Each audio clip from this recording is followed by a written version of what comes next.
Back in 2017, the Resident Evil franchise was not in a very good spot. Coming off of two mainline titles that leaned heavily into action-style gameplay, the series had drifted far away from the horror-centric, puzzle-focused formula that made Resident Evil so popular in the first place. And one of those action-style games, not gonna name any names, was so bad it almost killed the series entirely. Oh, come on.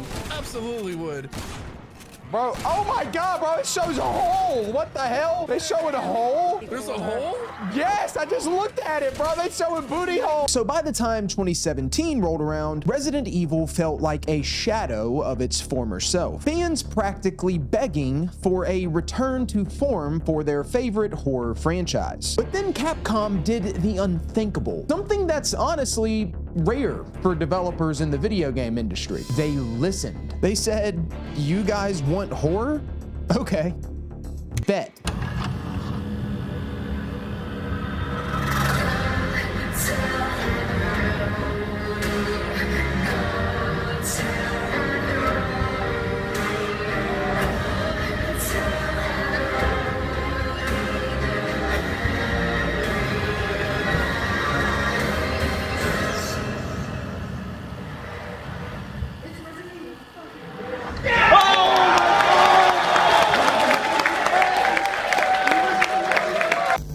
We started this journey of unlocking Resident Evil Platinum trophies a few months ago, I was a complete newbie to the horror genre. But fast forward to now, and we've tackled most of the heavy hitters in the series, all of which have had their fair share of scary moments. So it's safe to say I've come a long way since then, and we ain't no Raccoon City rookie anymore. However, Resident Evil 7 breaks the mold, no pun intended, in more ways than one, redefining what this series is all about and pushing the horror to a level I hadn't truly experienced before. And it is without a doubt the scariest entry yet. So because of that, earning this platinum trophy is a tall order. It requires multiple playthroughs of this jump scare filled Bayou nightmare, obtaining both endings, tracking down every single collectible, and beating the game's hardest difficulty, Madhouse, an experience that almost put me in a madhouse. There it is, that's the title. But first things first, a blind playthrough on normal difficulty. Not worried about trophies or collectibles or anything of that nature.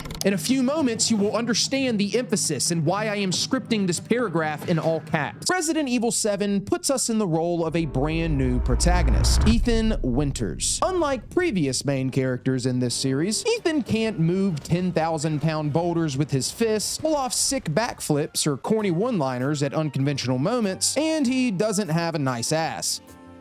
No, not Jill. I'm talking about Carlos. No, what Ethan brings to the table is, well, absolutely nothing. Coming into this game, Ethan was a normal civilian who worked as a systems engineer in LA. He has zero combat experience or field training whatsoever. I'm sure he makes a mean avocado toast though. Bro pulled up in church clothes too, I can't believe it. The story picks up 3 years after Ethan's wife, Mia Winters, mysteriously disappears on what she described as a babysitting job. She was eventually presumed dead, but one day, out of nowhere, Ethan was suddenly contacted by her, very much alive. And he pinpoints her location to a rundown plantation estate in Dolby, Louisiana. She sent me her location, bro. The F is this? And when he arrives on the property and steps out of his 1970 Dodge Challenger, slight flex, we are handed what might be the easiest trophy in the series. This is the place.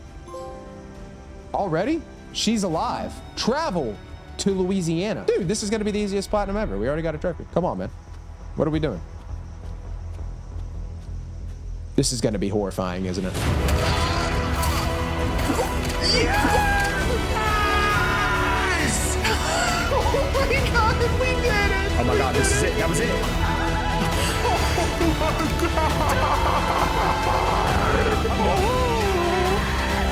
god! Yes! The greatest to ever do it.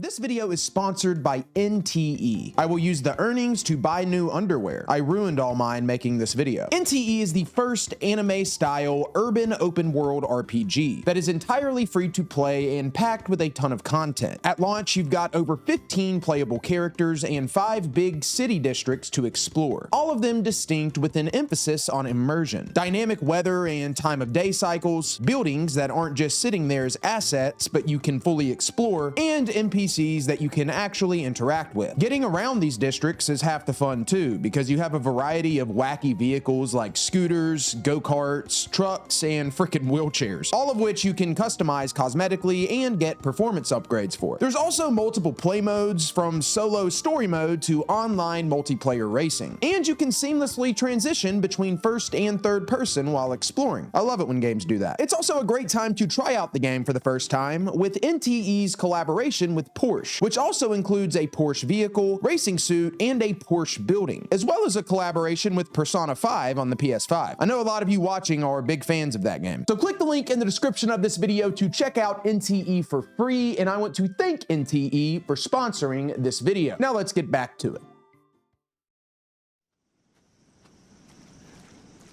So this is the house. This is what everybody be talking about, huh?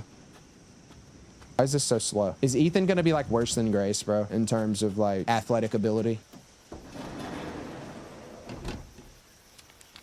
Sewer Gators. Join us. Oh, no. How about we hop back in that whip and get the hell out of here? The coochie couldn't have been that good, bro. That was one of the most out-of-pocket things I've ever said. I'm so sorry. I hope my wife's not watching. Baby, I would come for you. I would. Oh, this is, I can feel this heat radiating. Like, I live in Lower Alabama, so this is like, I know what this is. Like, these bugs back here, I can just, I feel their presence. I feel the breath being sucked out of my lungs right now.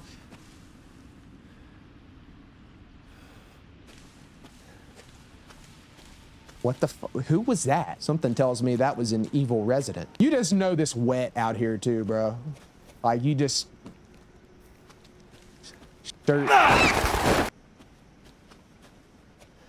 these freaking horse legs? Why is he not commentating on any of this? Grace would have already she would have already shit her pants by now. I'm not stalling, guys. I'm just doing my due diligence and exploration. You know, there could be a Mr. Raccoon over here. Do we have to go in there?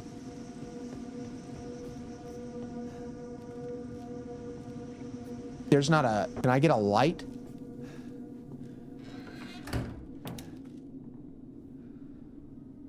That's not really what I had in mind.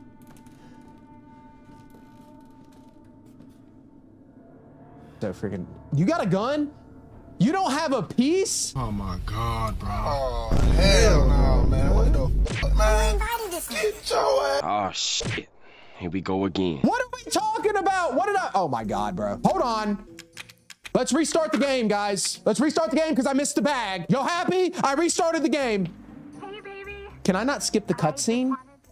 Oh my God, what a disaster. Don't be mad at me. Be mad at everybody in chat crying because I missed something on my first playthrough of the game. Chat, I swear to God, if I get this bag and it's gonna have like a freaking lockpick and a freaking dildo in there or something, you know, something that's not even useful, I am going to go off, just so y'all know. Dead ass, bro. I'm not looking at chat anymore. Y'all have already pissed me off. We are not even on it. We haven't even shot a gun yet, got a jump scare yet, and y'all are already pissing me off. All right, let's go see what's in the bag, chat.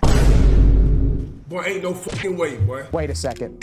Wait a second. Wait a second. Wait a second. Are y'all telling me that I'm getting this bag over platinum stuff? Is this what I restarted the fucking game for? Oh my! Y'all are joking! We're not serious. We are not serious. No, we are not. We did not restart the game over a freaking cold. Hey, Rob, reset the game. You forgot a Mr. Raccoon. What bag? What bag? What are we talking about? What bag? What bag? It's in the fire.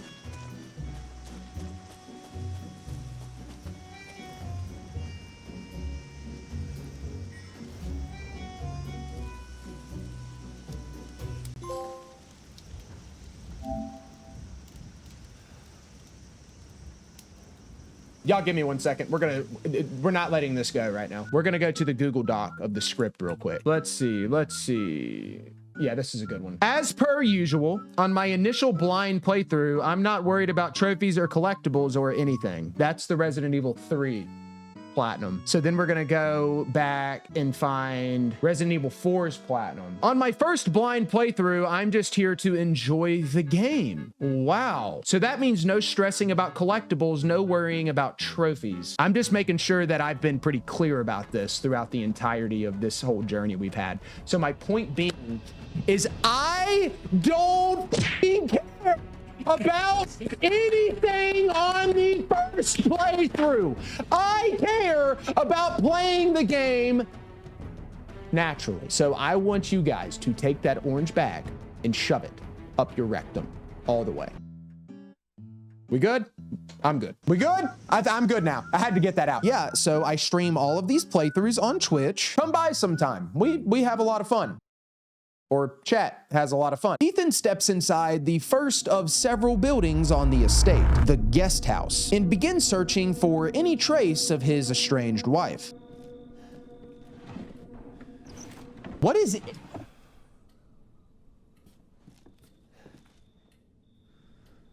Did somebody shit in that drawer and just close it, dog? Upstairs, we come across a VHS tape, the first of 4 needed for the Be Kind, Please Rewind trophy. In very Blair Witch Project fashion, these videotapes put you in the shoes of other characters, expanding the lore and providing deeper context to the story. In this first tape, we play as Clancy, a cameraman for the Sewer Gators, essentially a documentary series following a group of dudes that went around the country to investigate strange sightings and paranormal activity. You know, white people shit. All these dudes gonna die. Bro, look at this dude's ears. Oh my God. And unsurprisingly, the Sewer Gators ended up investigating the very house Ethan was currently standing in, drawn there by the disappearance of the family who owned the property 3 years earlier, around the same time Ethan's wife went missing. I'm sure it's just a coincidence. And as you might expect, it didn't go well for them. Andre! Clancy, you see where Andre went? Andre dead, gang. This is the last time I work with that guy. That shit's still in that drawer, bro. What the f was that? Did you hear that? I mean, I think we should actually leave, personally. You gotta be f***ing kidding me. Get your ass in there. I ain't doing New it. deal. Nah. We find Andre and we go. I mean, f this show. You don't say. I could have told you that when we pulled up in the driveway, big dog. But hey, guys, I don't know if this is worth it monetarily, really. What are we realistically making here, you know? You go first. You first. No, hell no. You asshole, bro. What do you see? What is it? Nothing, dude. I don't know. No, there was nothing down there, bro. I don't know. Maybe we should check upstairs. My God, dude. I got a tap on his shoulder, don't I? That big guy.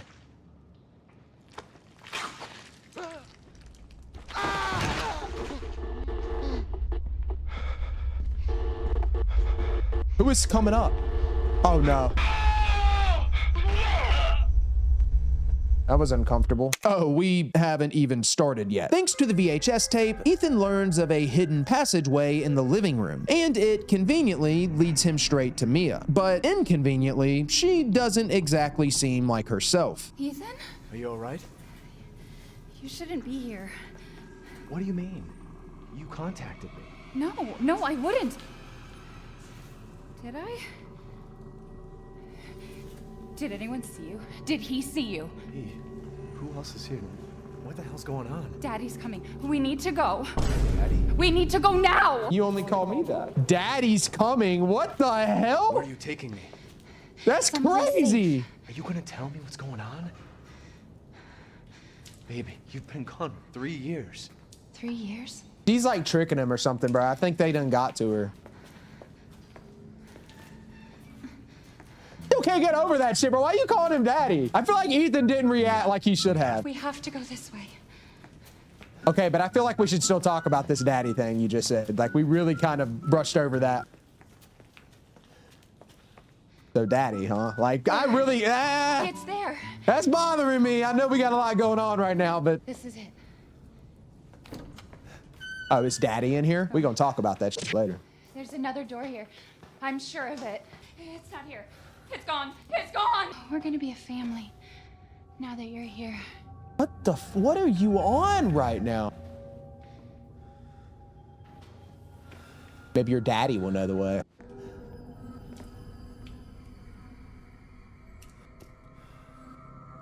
Why is it always dolls, dude? What are you doing? Oh my God, what is happening? Maybe her daddy got her. I just can't let it go, bro. I'm sorry. That's wild. I don't care if you brainwashed or not. What is that? Ah! This is where we came from, right? Yeah, this is just, isn't it? Or no? Oh no, this is somewhere else.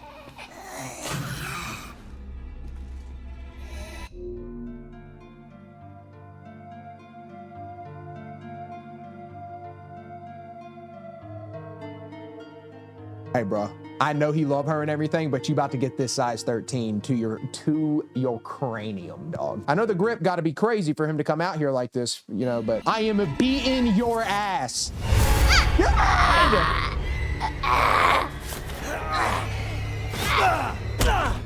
Oh, maybe I'm not though.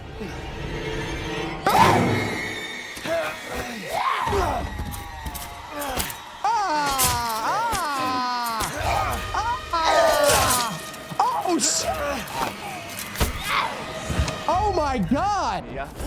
Wait. Ow! Ow!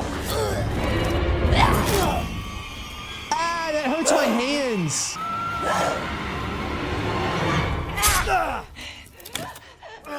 Ow! I can hear her. I can feel her clawing her way back inside of me. Get out! I've been back. I deserve this. What are you doing? Oh.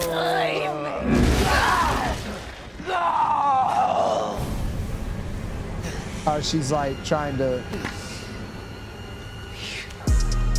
I got you. I got you.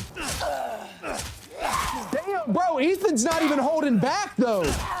Oh, he said, hell nah.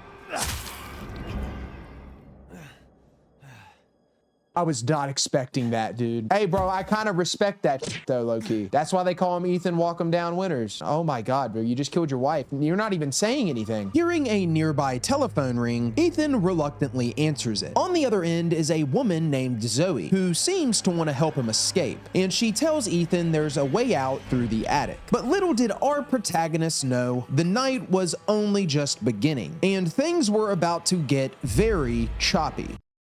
And he was really about to have his hands full. And he could really use a helping hand right about now. Because he was about to be stumped. Fucking stupid. Cut all that out, Logan.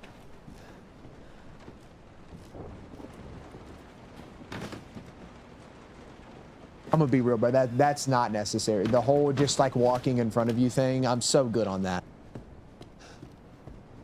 Ethan, it's okay. It's okay. It's me. No. No, no, no. I didn't mean to hurt me. You shouldn't have done that! It hurts! Oh my God. I thought we was gonna slow down for a minute. That breaks the formula. We had a scary thing. We don't have another scary thing for a little while. Let's see how you feel.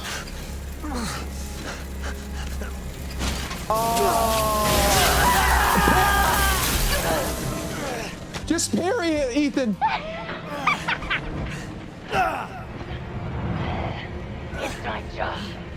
Must contain. He cut off his arm? Burn it all down. Oh my God. Oh my God. I feel like this dude is a badass though. Why are you not? I would be crying. Oh, we got gunned up. How you gonna aim, brother? Reloading's gonna be crazy. Okay, fine. What do you mean, okay, fine? What a psycho.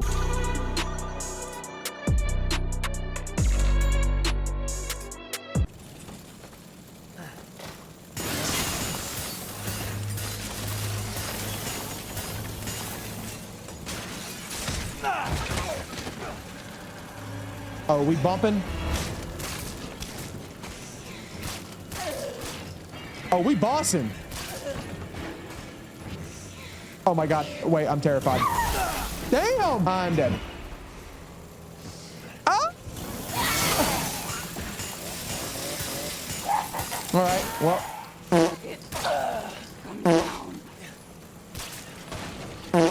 Well, the missed shot compilation begins. You are so slow. I know like you don't have many hands right now, but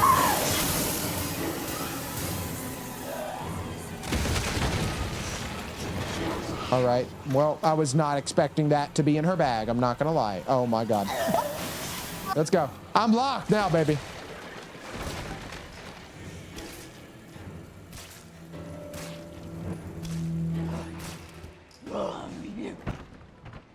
That was it? No way. They're about to hit me with something else, ain't they? Ah, that's down. Okay. Welcome to the family, son. What? He said, welcome to the family, son.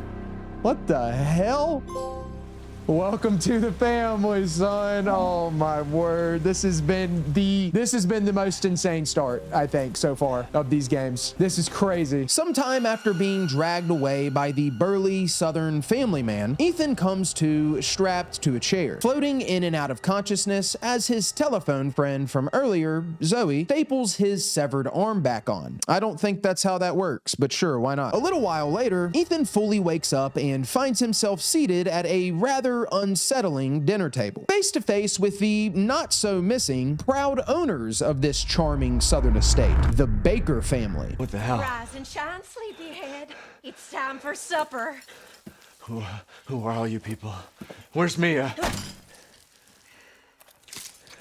Oh, what are they Eat it. eating? It's good. Dumb son bitch wasn't no good if it hit him. Ow! What the? Not to worry, Margarite. His boy's got to eat. He got to have his supper. What? Come here. What is that? What is that? Oh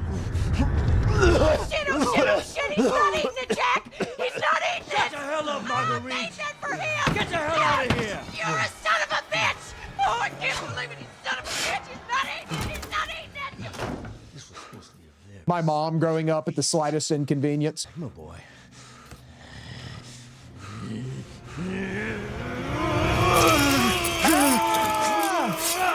Can we take a break from this for a minute? This has been so much to process all at once. God damn it. I bet it's that cop again. Goddamn pigs. I'm coming back for you. So who is this?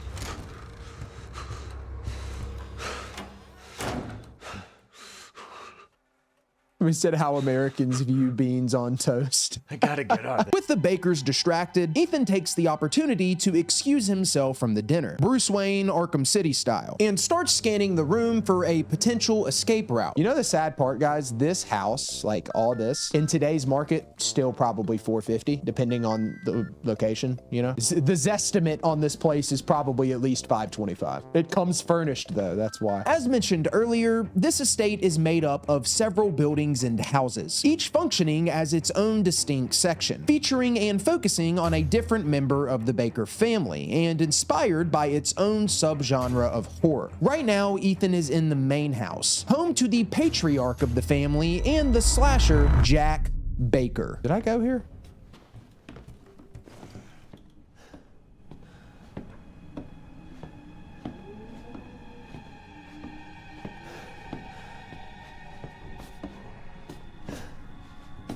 What is happening? We're not doing this, dude. We are not doing this. Dude, no. Why does it always have to be stalkers?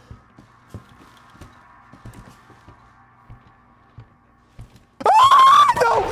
Slip out before dinner was done? Oh shit! Wait. I thought he had already passed. Behind closed doors. What is that? Close an open door by yourself. Thank you for the trophy. Get me out of here. You're wasting your time. Oh, why are you fast? Hold on, hold on, hold on. You think what's his vision like though? Pretty good. The way out, you know. Yeah, dude, quit talking to me, dude. Don't you go anywhere. Why is the music intensifying? Don't worry, I'm still here.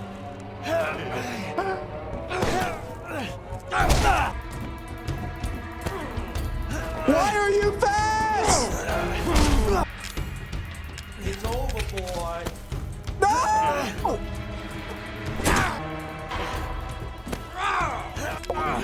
Are you not running?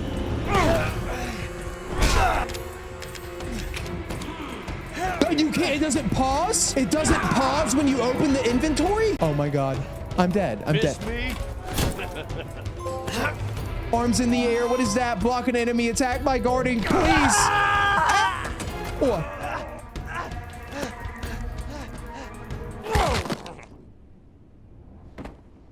You're alone, and now you're gonna die that way.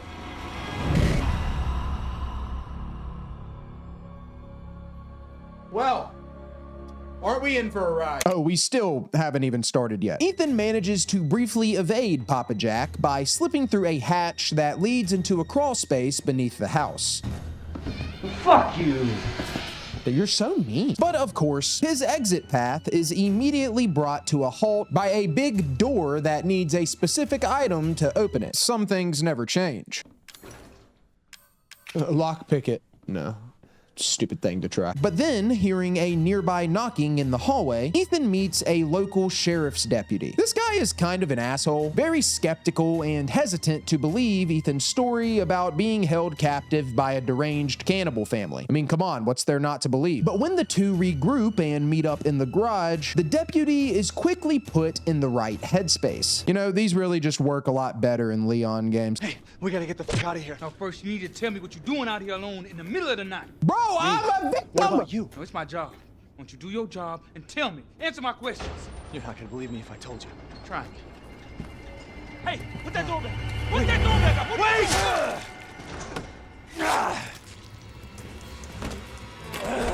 I don't think shovels can work that way.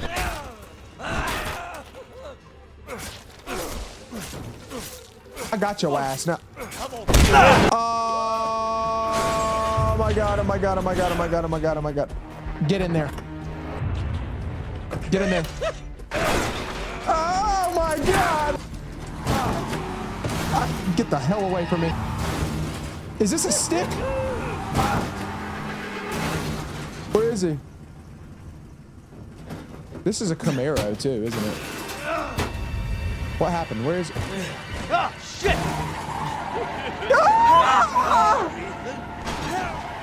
What are you doing? What is happening?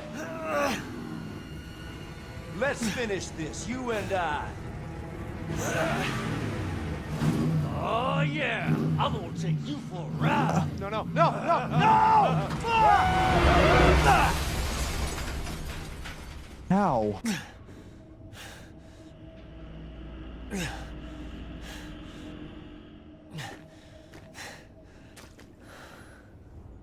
Is he? Oh, he's actually dead? No way. He's gonna be a freaking nemesis or something, isn't he? How you get out of here? Get me out. Oh boy! Now look what you've done. Oh my! Get away from me! Get away from me! The fact that there's no music or anything is really awesome. This is insane. Get me the hell out. Go up the ladder. Do I have your attention, boy? You're about to see something wonderful. Oh, fuck. Get me out of here. So that actually really terrifies me though, because if that happened with him at the very beginning of the game, that means that there's worse. That's how this works, bro. In every Resident Evil, it starts with something bad and ends with something worse. I'm not the best at math, but that means that this is gonna get, I don't understand how it gets worse than this. Is his body's not there? his body is not there anymore. We grab the ox statuette item from the garage and use it to unlock the big door, finally gaining access to the main hall. This whole section of the game gives off huge Resident Evil 1 Spencer Mansion vibes, both aesthetically and in its gameplay loop. It even has the same shotgun puzzle. Pretty cool callback. The main hall acts as a central hub, if you will, opening up the rest of the house for exploration as you search for keys marked with specific emblems to unlock matching doors, with the overall main objective being to find the 3 dog heads that open the back door leading out into the yard. And doing so will earn us the trophy, You Ain't Getting Away. Everything is locked. If everything is locked, it means it wants me to go. This bitch is not serious, bro. There's the 3-headed dog door. Like, we got a bunch of, it's your classic Resident Evil, find the key that fits the emblem type thing, I think. Looking like we have, so this is a spider door. So this is a spider door. So this is a spider door.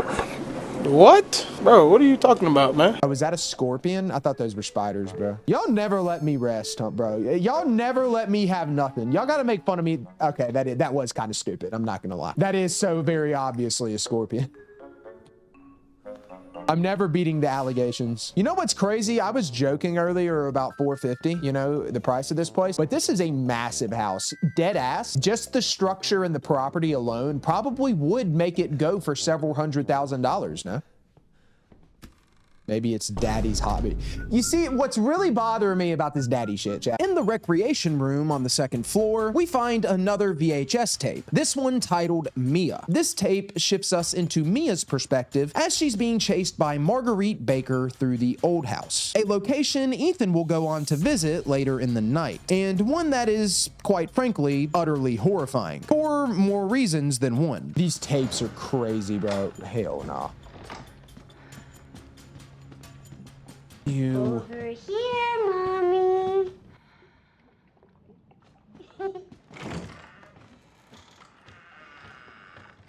There was a trophy attached to this tape called Can't Catch Me for completing the tape without being spotted by Margarite, which I absolutely did not do. Not even close, actually. Where?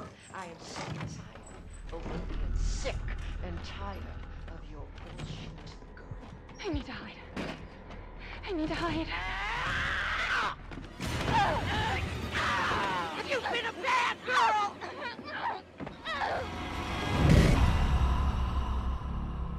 She loves you.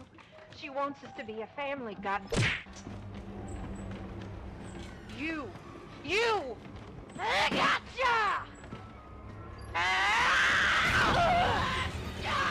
Get back to your room right now! You! All you have to do is accept her f***ing gift! I can't take this, bro. But unfortunately, Margarite was only the 2nd scariest part of this VHS tape.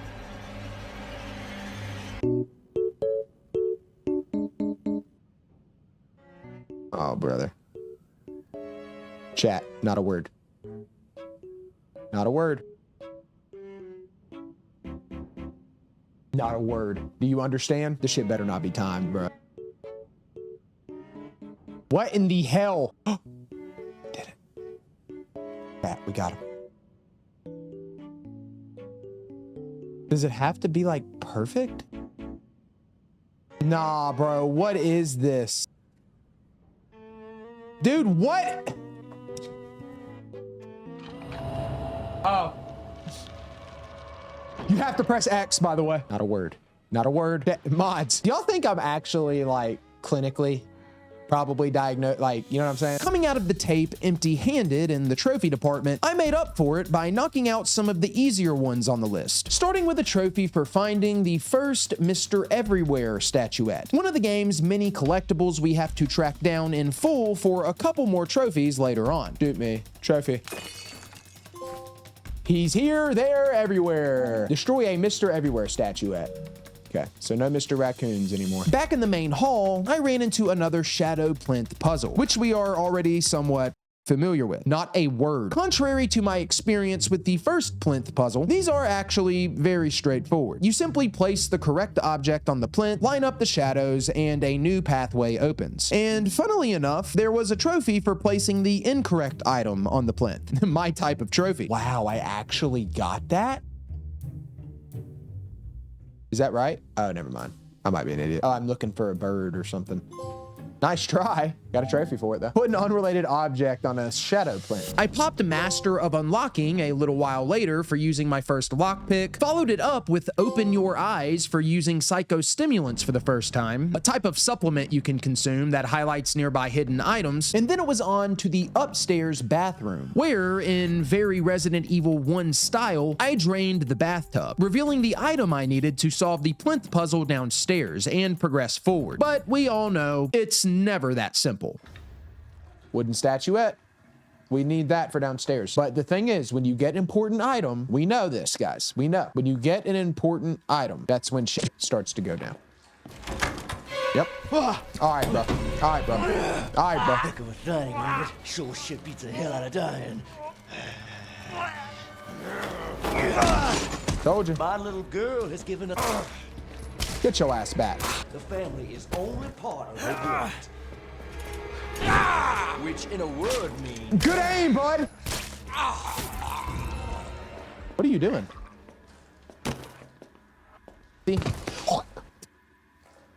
Wow, that was easy. He's really dead, bro. No! No! No! No! After placing the wooden statuette on the shadow plinth, opening up the path forward. Who builds this shit? That's what I've been saying for 5 games now. It was time to grab the third and final dog head from the main house basement. It makes me feel better.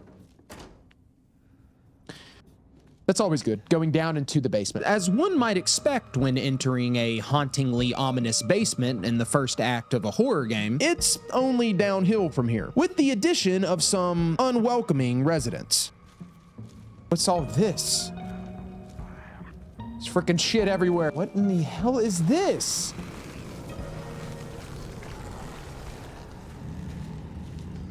I'm good.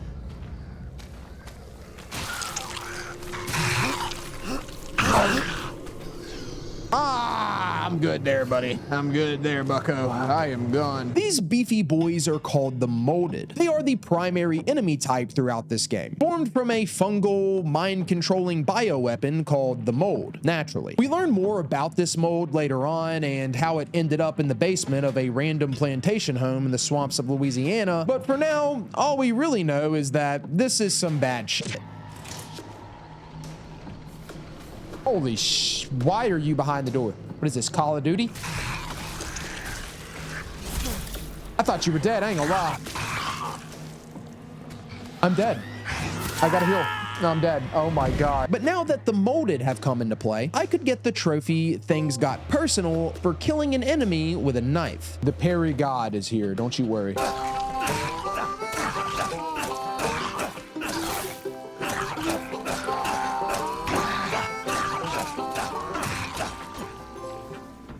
Things got personal. Finish off an enemy with a knife. I don't know about that. That took too long. I think I'd rather just shoot it.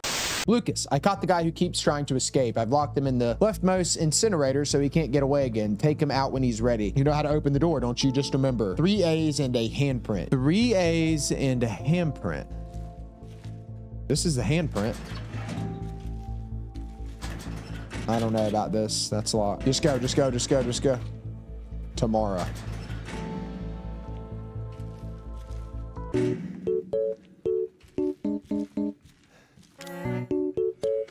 Oh, was that Tamara is 3 A's?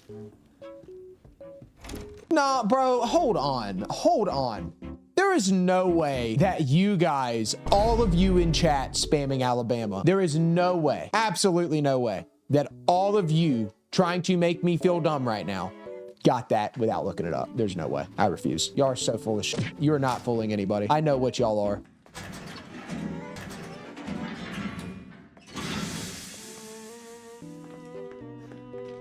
Y'all did not get that. Why has he got a weapon?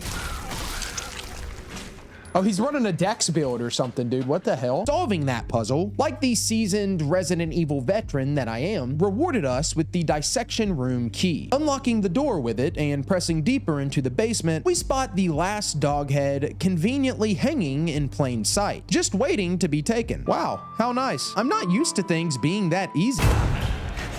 Why are you always here, bro? I have no ammo. It's never been more over. It's never been more over. We in a knife fight, baby. Damn, bro. Again? You ain't got no combos? All right. If you don't believe, you shouldn't be here. Yes, sir. Yes, sir. Yes, sir. Get your ass back. Oh my God, he's transforming. Birkin. Oh no, don't you do that. Don't you do that. Let me get it. Oh, we got it. Oh no, no, no, no, no. God, can I attack? Can I have a turn? Woo! Ah! No, no, no. Ah! Yeah! This is such a cool fight, dude. Come on, baby. Come on, baby. Come on, baby. Yeah. Yeah. Oh, wait, no. What? What? What did he just say to me? Got him. Got him. Got him. I'm your daddy. I did not get him.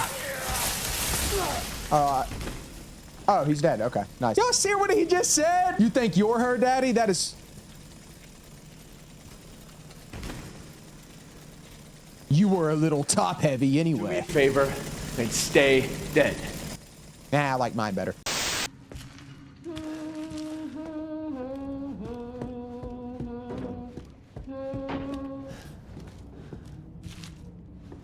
Me and Granny about to have some problems, bro.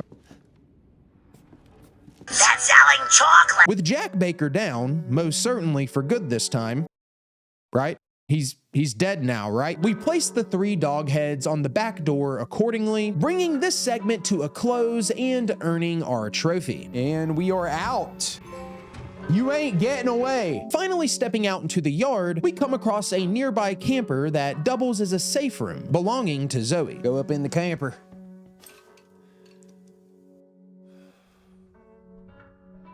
I mean, that's not bad. Here we receive another important phone call from Zoe, one that sets the stage for what's to come. Basically, Zoe is the daughter of the Baker family and is also infected with the mold, though not to the same degree as her folks. Hence why she isn't a practicing cannibal with evil, grotesque superpowers. Zoe says they need to find the serum, a cure for the mold that could save both her and Mia. The exact location of this serum is unknown at this point, but she suspects that it may be hidden in the old house, which unfortunately means we're headed into the buggiest area of the game, and not in the technical sense. That's actually freaking horse. What is that?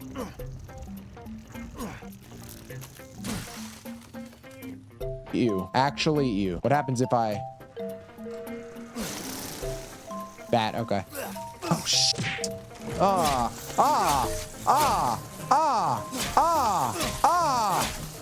Get away, get away, get away. I really wanted to burn this, bro. I really wanted to burn this. Get down. Get down. Oh, what happens?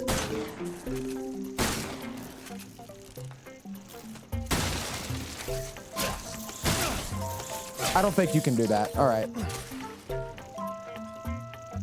Oh my God, he's breaking my camera right now. He is shaking me. God, let me kill you, please. Oh my God, brother. Oh my God. I'm dead. I'm dead. Oh God. Oh God. I see yellow paint, my savior. I found a backpack in the old house safe room, which increases inventory slots and pops in the bag, and then grabbed the stone statuette item needed to access the other side of the house. But at that moment, we have an unexpected run-in with Mia. Ethan. No more bullshit, Mia. I killed your daddy. I still ain't over that. Daddy, right? You mind if I borrow mommy for a little bit?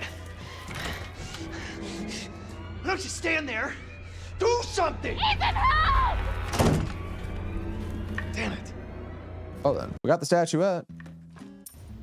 Antique coin. And that, my friends, was Lucas Baker, the deranged, trap-obsessed, serial-killing heir to the moldy Baker throne. However, his dedicated segment actually comes a little while later, as the old house is the domain of a different member of the family. Something about to happen. Stay the fuck out! Margarite Baker is, in my opinion, the single most uncomfortable antagonist in this entire series, even more than Jack, and honestly, maybe even the girl in RE9. She's just gross. Being chased by her or even just simply looking at her makes my skin crawl. I feel like I got little bugs all over me, which I'm sure was Capcom's exact intention, so credit where it's due. While the main house focused on Jack and the slasher style of horror, the old house shifts gears into insect horror. After being infected with the mold, Margarite formed some type of bond with the bugs of the swamp, and it's just deeply unsettling. Oh. Less is more. I don't know what that's for. Take down 2 or more enemies with 1 shot. Now is not the time for trophies. So unnecessary. But navigating around Margarite, we snag the crow key to unlock the corresponding crow door. Holy shit. That got me. That got me. That got me. That got me. That got me. What are we doing here? What is going on? Oh. Ugh.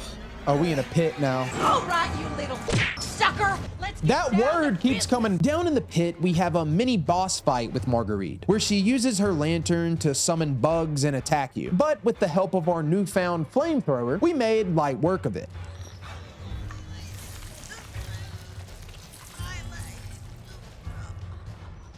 Yeah, right. Unlocking the now unguarded crow door, we walk in and are met with a recipe for the serum, calling for 2 key ingredients, a D-series head and D-series arm. Fortunately, Zoe already has the head, but the arm is locked away behind another door in the old house, one that requires a lantern to open it. A lantern like the one Margarite was carrying. So naturally, we backtrack to where we last left her, and, well, we know how these things go.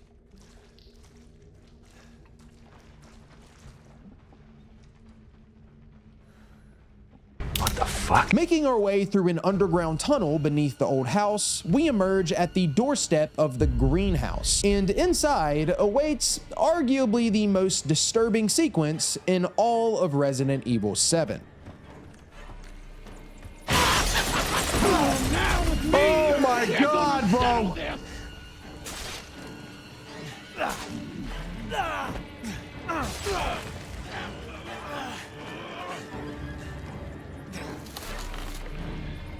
I'm in danger. She's been worse than Jack, I think. Gonna get ya. No, you're not, bro. I'm telling you, I got a grenade launcher. Oh! Oh! Where is she? Oh, this is a freaking boss arena, dude. Oh my god. Ew. Where is she?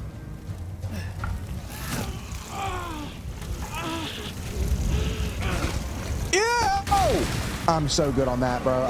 What? She was like having sex with the wall, bro. What? Yo, hear me out, though.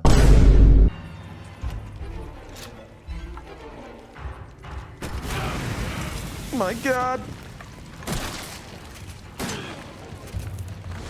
Ooh. She's got one on her belly, bro. Freaking gross. Oh my god. Whoa, what are you doing? I thought you left. She finagled me. I ain't gonna lie, that was kind of nice. Good job. I'm dead, bro. Damn it. City boy. You got nowhere to go now, boy. That's not even staggering her, bro. Oh my god, you gotta get her from behind. Gotta get that diaper. Don't look up! Ah! She's on my ass. She's on my ass.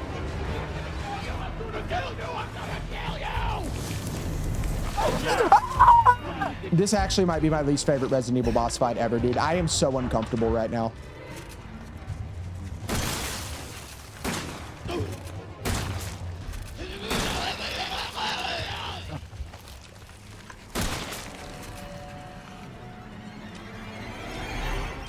She's not. Oh, she's done. Oh my God. You can stay dead, okay? Give me your damn lamp. I am getting out of here. So guys, that was kind of scary.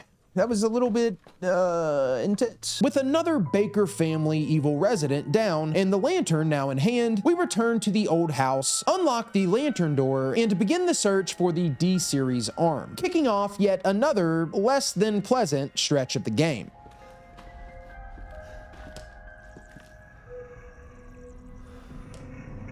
Go home and get the gun.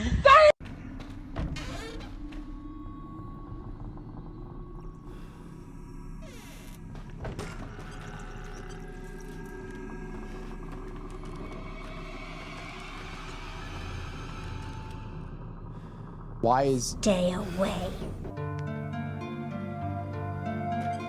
This marks Ethan's first somewhat in-person introduction to Evelyn, a young girl who is essentially a genetically engineered bioweapon. Created by an underground crime organization called the Connections, Evelyn has the ability to infect people with the mold and then control their minds with it, while also enhancing them with superhuman abilities. So it is safe to assume this is exactly what happened with the Baker family and Mia. The full story of how this all came to be and how Evelyn ended up here is explained later, but for now, all we know is we have a creepy little mind control girl running around.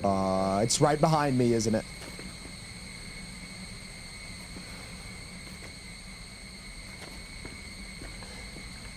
Oh my God, hell no.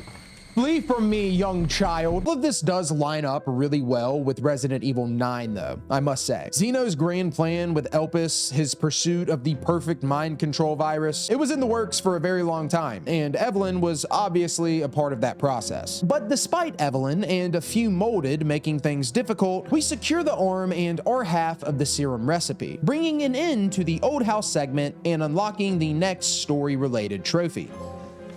The grave will outrun out the truth. Uncover the secret in the old house. Another trophy, baby. Ethan heads back to the camper to rendezvous with Zoe, but he's instead greeted by a phone call from the next Baker we're gonna have to deal with. Hey, buddy. Lucas, or as I like to call him, Jesse Pinkman Jigsaw. Lucas has captured both Zoe and Mia, and to reach them, Ethan will have to fight his way through the testing area, which, as you could probably guess, is Lucas's home turf and dedicated segment. Of course, getting there isn't that simple. It never is. We will need to track down a pair of key items to unlock the gate, the red and blue key cards. Both of these are hidden back in the main house, but first we have to grab the snake key tucked away down in the basement, which had a couple of surprises in store for us. Why is this creepier now than it was before? How did you even get down here? There's stairs. I'm so good. Where's the little girl at? Oh, shit.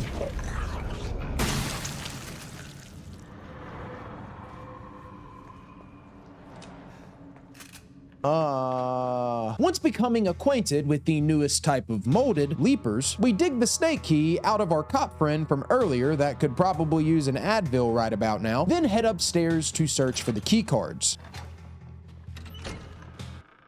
Why are you always... There's stairs! A hidden pathway in the master bedroom led to the first key card, and then we used the snake key to open the kids' room, Lucas's childhood bedroom. As we search through it, it becomes immediately apparent that Lucas was a disturbed individual long before Evelyn ever entered the picture. Notes from his childhood reveal deeply disturbing thoughts he had, one even describing how he locked a kid from his school in their attic until he starved to death, simply because he teased him. This room is very important important because it draws a clear line between Lucas and his parents. Jack and Margarite didn't seem to be inherently evil, so that makes you sympathize with them in a way. But that is not the case with Lucas. He didn't need the mold to be evil. The mold just amplified what was already there. He was a monster to begin with, and that makes Lucas a much bigger threat psychologically than what we've seen so far. This is so creepy. Honorable mention, Amateur Robotics Championship.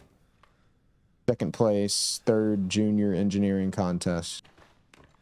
Third place, second junior engineering contest. So he never won shit, huh? The James Harden of nerds. In the attic above the kids' room, we find the second key card as well as the third VHS tape, titled Happy Birthday. This tape sets the tone for what to expect from the Lucas section, which leans into a new subgenre, torture horror. I'm familiar with this one. I'm a Dallas Mavericks fan. Lucas is obviously heavily inspired by the Saw films, building elaborate death trap puzzles and then forcing his victims to either solve them or die trying. The Happy Birthday tape puts us back in the shoes of Sewer Gator's cameraman, Clancy, who has been captured by Lucas and placed in a room with a birthday cake and a singular candle. In theory, the objective is simple. Light the candle and put it on the cake, but in practice, it turns into one of the toughest puzzles I've had to do in this series. And to make matters worse, there was a trophy for solving it in under 5 minutes. So I had no choice but to lock in and prove that Alabama education isn't all that bad. With a candle, bro, candle's crazy. Why are candles scary? You ever thought about that? Like, that's even scarier than a lighter. You want me to navigate this horrifying house with a candle, brother? Like I'm Ebenezer Scrooge? Ew? Is that a turd? Ugh.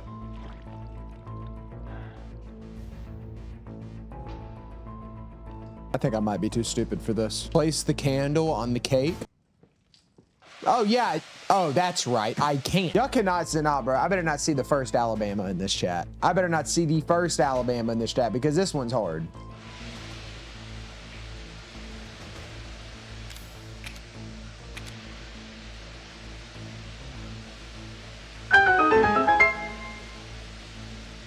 I'm so good, dude. I better not ever get disrespected again. Chainsaw, bird, baby. Yeah! Yeah! Yeah! I did not, no. Y'all better stop it. I did not get that from chat. I did not get that from chat. That was me. I just leaned forward. That's all it took. Oh, I'm in there. Dummy finger, and that goes here. Oh, it looks like it could hold something now. Okay, this is hard. No, there's a password, really?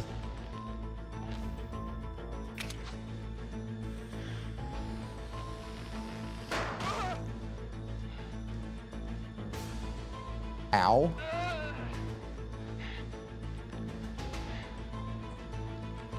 Wow.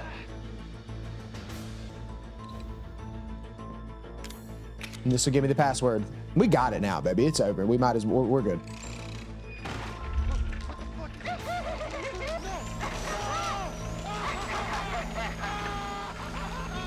Here's a password. Dude, this game. Yeah, I think I got it. What's crazy to think about is Buddy's gonna die anyway. All this just for Buddy to die. There it is.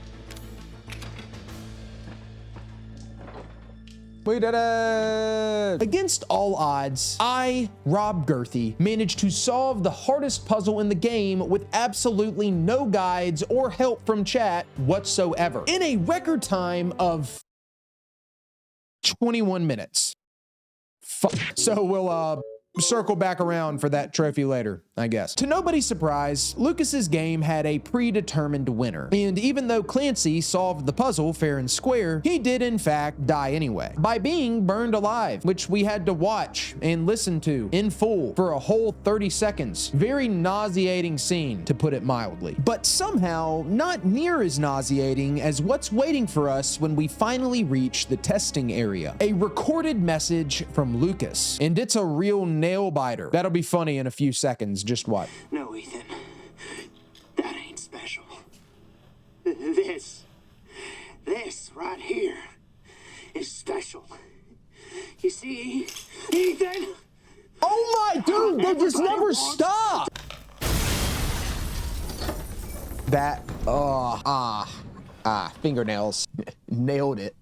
That's what Leon would watch that shit and be like, guess he nailed that one, huh? Through this message, we learn that Lucas is in possession of the D-Series head. And to retrieve it, we must navigate through and survive the testing area, an old barn that he's converted into a maze of booby traps and sadistic games. Oh, I've been here before, buddy. What do you have next for me? Bear traps? Come on, this guy. Guys, I never fell for a bear trap. What are we talking about? Imagine falling for a bear trap. Could not be me, bro. I see that bear trap right there. Can't fool me, game. Shit. Can I make this? I can make this.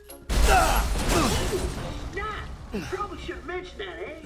They knew what they was doing with that one, bro. That's some freaking bull. Nah. Ethan got a big ass head, apparently. You didn't think maybe? Why is this box just sitting in the middle of the room, though? That's the... Something's in this. You assholes. They did that on purpose.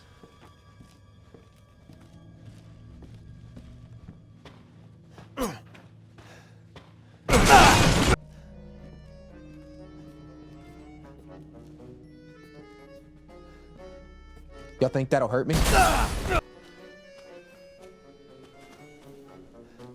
I was so far away from that, bro. Give me a break. There's no way. I can't explain it, dude. I like the way the guns feel in this game. Critical. There's no wobble or anything. Like, see that reticle? How like still it stays? All right. Remember what I was just saying? No! This is something. This right here, that is, I feel like that might be something. And it's gonna... We eventually come to a door locked by a passcode, which of course turns out to be just another one of Lucas's twisted games. Why don't you try 0814? No! 0621. No, it's 0514. Dude, you are overstimulating the hell out of me. This forces Ethan to take a detour through the main barn area in search of the real code, but he instead finds something else. What is that? Whoa, whoa! You too. What the heck? Ow, ow, ow. Hey, dude, this is hard. What? Is he dead? Oh, I actually won. Ow. Yeah, like what in the doom was that? What the hell? That was sick. We go on to find the door code and then enter it in, only to end up right back in the same happy birthday puzzle from the VHS tape. This guy really needs some new material. But because we already know how it ends, we're able to solve it without burning alive this time, which more or less marks the end of Lucas's segment, as he pretty much runs away with his tail tucked between his legs, in a manner of speaking. He leaves the D-Series head behind, so Ethan grabs it and heads for the boathouse to rescue Mia and Zoe. Just sightseeing a little bit. Yeah, what I said earlier about like the Zestimate, the more I explore on this place, I'm getting up in the millions, I think. This is a big property. In the boathouse, we find Zoe and Mia, free them from their restraints, and hand over the ingredients to Zoe, just enough to craft 2 vials of the serum. My father and Lucas aren't far away. He's coming. Daddy's coming. Can you stop with the daddy's coming? Like, I really need you to stop. Hold on. She just said daddy's coming, but daddy's supposed to be dead. And she ain't talking about me. So is that mofo still alive, bro? Hey, one of those is mine. No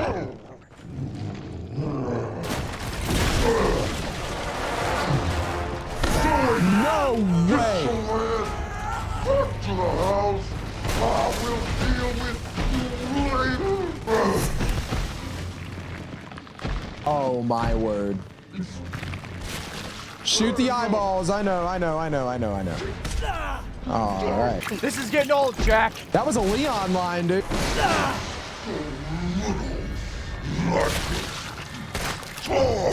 Ew. Oh my God, no. Okay.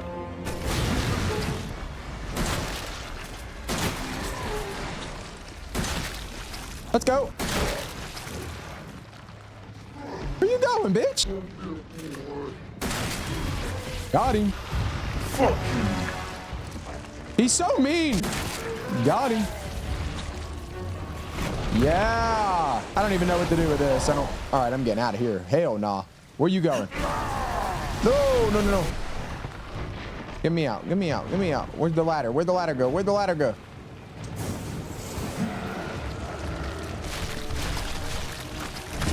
Oh, no, no, no.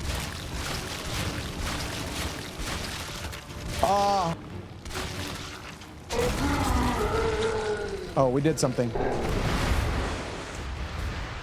He is not done. There's no way he's done. Ethan, walk him down, Winters. Ethan, this way.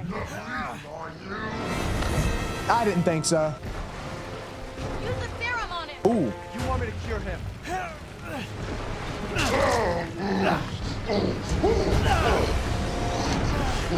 Oh, he done. We only had two though, right? Bye-bye, Jack. Are you all right? Not really. Yeah. Pretty traumatized. Using one of the serum doses to cure Jack left us with only one vial left. And with both Mia and Zoe in need of it, we are forced to make a decision. Save Mia, our wife, or Zoe, a woman we just met like 3 hours ago. Oh no. I'm gonna be honest. I don't even know you, little bro. I really don't. I'm sorry. It was foolish thinking I could escape. But Zoe, Go! Both of you just go! We will. I'll see you later. I'm sure there's someone who Mia, can help. get your ass in the boat right now. This decision results in two separate endings, each having their own exclusive trophy. But I'm gonna be honest, I simply don't understand how picking Zoe is logical. Nobody is going to choose to save some random person they just met over their spouse. But Zoe saved Ethan and Mia lied to him. Okay.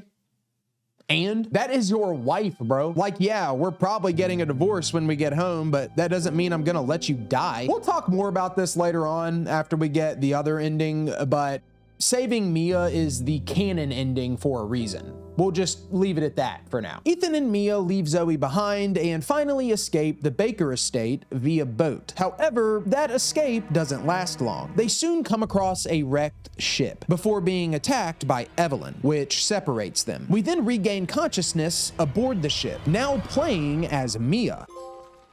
You better start running. Escape from the Baker family home. I think we might be in the end game, folks. This might be the end. The ship segment follows Mia as she searches the vessel for Ethan, all while being pursued by Molded and taunted by Evelyn. And I must say, this section is absolutely, undoubtedly ass. This is a highly criticized part of this game, many believing it's the culprit of a huge fall off in the story, and I can definitely see it. Maybe undoubtedly ass is a little bit harsh. I don't really think it's necessarily bad, but it does massively overstay its welcome and slows down what was shaping up to be a very well-paced story. It is way too long, and it is just very boring on the gameplay front, though it does still have some scary moments sprinkled in there.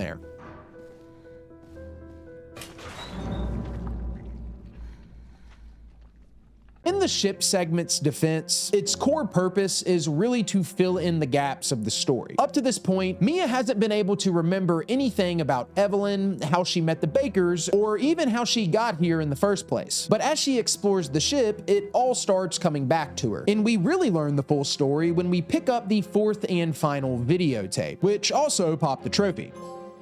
Be kind, please rewind. Watch all the videotapes in a single playthrough. Okay, we weren't even going for that. This VHS has us still playing as Mia on the ship, but 3 years earlier. To keep it short and sweet, Mia was working as an operative for an unnamed organization, presumably the Connections. Her task was to act as the handler and caretaker of a mind-controlling bioweapon they had developed, disguised as a 10-year-old girl known as E001, or as we know her, Evelyn. They were transporting her on the ship when the BOW managed to escape and started wreaking havoc. So then Mia had to find her. Okay, Evie, where are you? What? What was Mia on? Evelyn has this obsession with having her own family, a theme the game has reinforced constantly through dialogue and files. Family is really the backbone of the entire story, and Mia was originally meant to fill the role of her mother. Are you mad at me, Mommy? No, Evie. Can we not do that? So this throws us into the final subgenre of horror this game chooses to adapt: child horror. Anthony Edwards' worst nightmare. Child horror is creepy as hell. Movies like The Omen and Orphan traumatized me as a child, and I didn't even watch them. I just watched the previews. Evelyn is obviously heavily inspired by these types of films. But anyway, Evelyn infects Mia in an effort to force her to be her mother and destroys the ship. They wash ashore in Dulvey, Louisiana, are then found by the Bakers, and well, the rest is history. Now do you remember? Yes, Evelyn. I remember. Can we be a family like before? No, Evie. We can't be a family. We were never a family. We will never be a family. Then I don't need you anymore. What the hell? Just give her an iPad? Y'all suck. Mia finds Ethan on a lower deck of the ship, entrapped in a sort of cocoon of the mold. From there, we enter a dreamlike sequence where Ethan communicates with the consciousness of Jack Baker through a kind of hive mind formed by the mold. Jack explains to Ethan that he and Margarite were never truly evil, that they were just under Evelyn's control, and he pleads with Ethan to kill her. Ethan. Free my family. Please.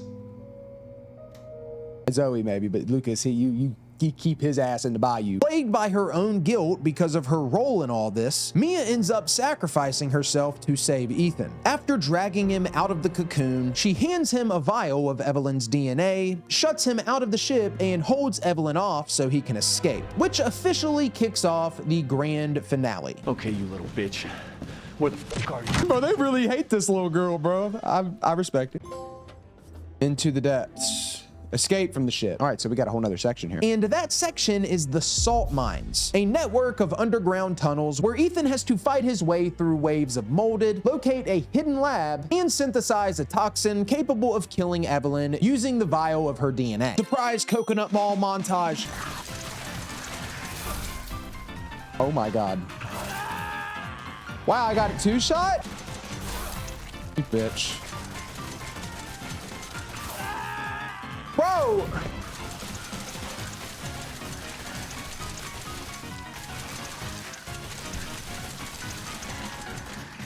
Oh, that was the final boss, actually, I think, guys. Oh, it's a bit. Oh my God! Bye-bye. I'm running through. I am gone like the wind.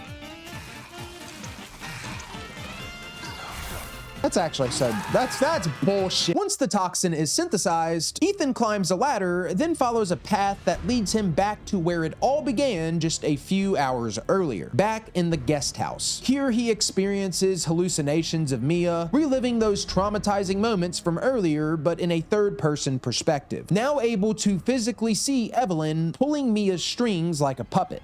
It fucking hurts! Does it want to be my daddy? Then he can die. Oh my God. Now it's Mommy's turn to kill you. Ethan powers through the hallucinations and chases Evelyn into the attic, where he successfully injects her with the toxin, only to reveal that Evelyn was actually Granny? What is this Scooby-Doo ass shit? Yeah, so Evie was actually the granny the entire time. The mold accelerated her aging and she went from a 10-year-old child to an elderly woman in 3 years' time. But her powers allowed her to project the illusion of her 10-year-old form. In reality, that child form was never actually there. Trippy stuff. However, the show isn't quite over yet. As the toxin takes effect, Evelyn begins to transform into something even more sinister. What? What? Oh shit! Monster House! It's Monster House! Gross!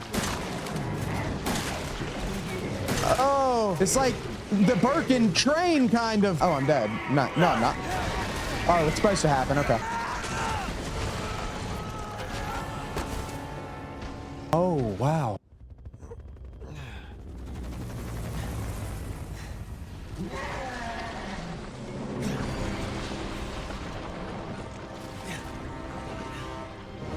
Wow, okay. Oh my word. Yo, Ethan's kind of tough though. Does he have any credentials or is he just like that? He just love his woman like that. Ow. I'm dead, I think. Maybe not.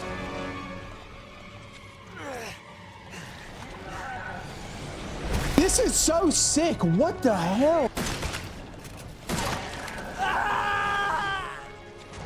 Oh, there ain't no way you surviving that. Bro has had a rough night.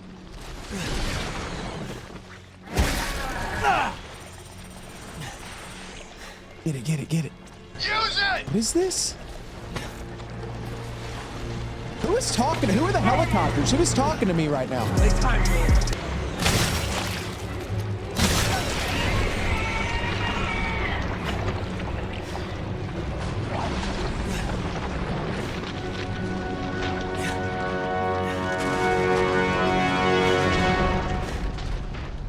That cinema, dude. Cinema. Okay, Ethan. Okay, Ethan. Bro really just came here to save his wife and decided he was gonna walk him down right quick. You know what I'm saying? Like, that's crazy. Playing it safe.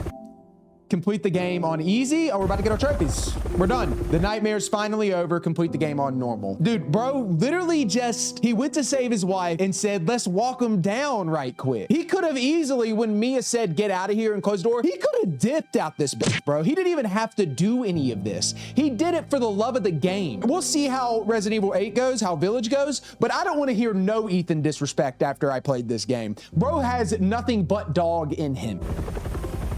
End of the night, and that is get ending one. One thing can be said for sure. No matter how horrifying a Resident Evil game is, that bitch is gonna have a happy ending. And this game is no exception. The helicopters that swooped in to save the day belong to none other than the Blue Umbrella Corps Alpha team, led by Chris Redfield, or the Timu version of him. Seriously, what is this shit? And because this is the good, true ending, Mia is also rescued, surprisingly alive, and her and Ethan are flown away into the rising sun. Another little callback to Resident Evil 1, thus ending my first ever Resident Evil 7 Biohazard playthrough. And then we cap it all off with what is possibly the sickest credit song of all time.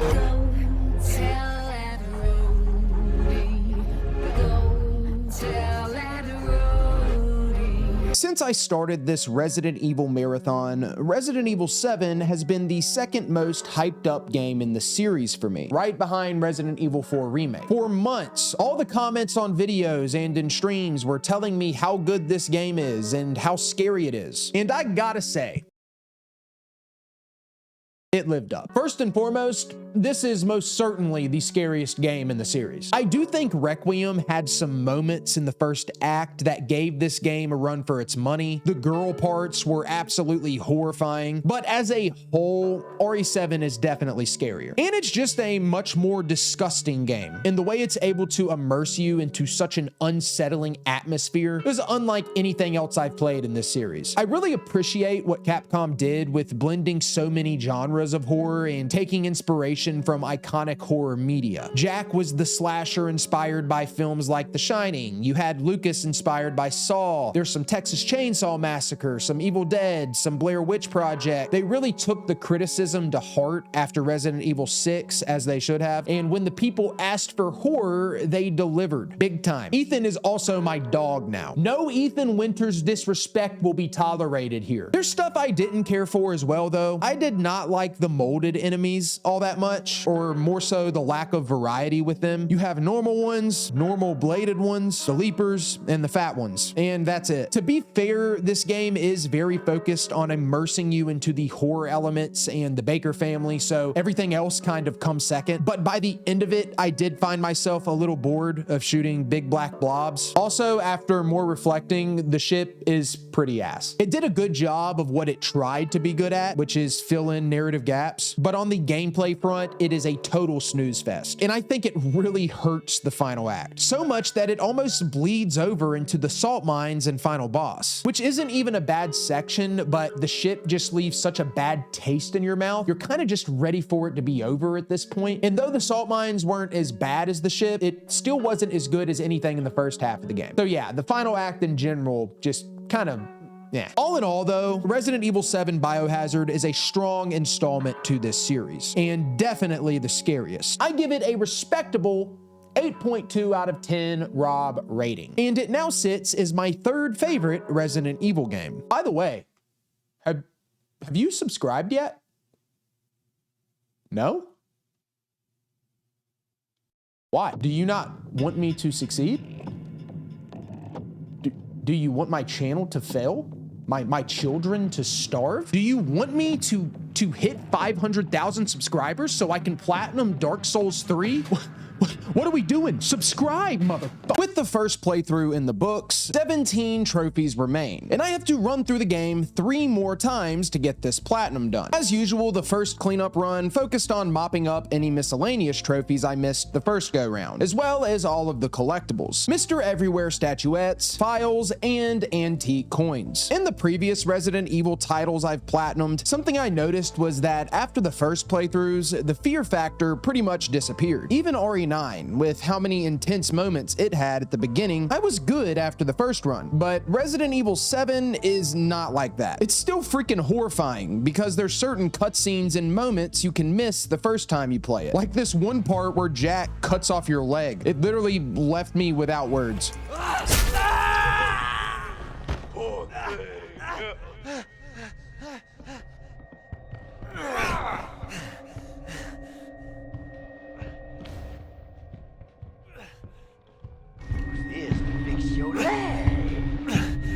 You can do it. I did not know that happened. What? And the first miscellaneous trophy I had to get didn't help ease the fear factor either, and that is Can't Catch Me, for finishing the Mia VHS tape without being spotted by Margarite. You know, that one we failed miserably the first time. The second crack at this trophy did go a bit smoother, seeing how I knew the layout of the old house a lot better now, but it still found a way to scare the living shit out of me. This one might be the hard part.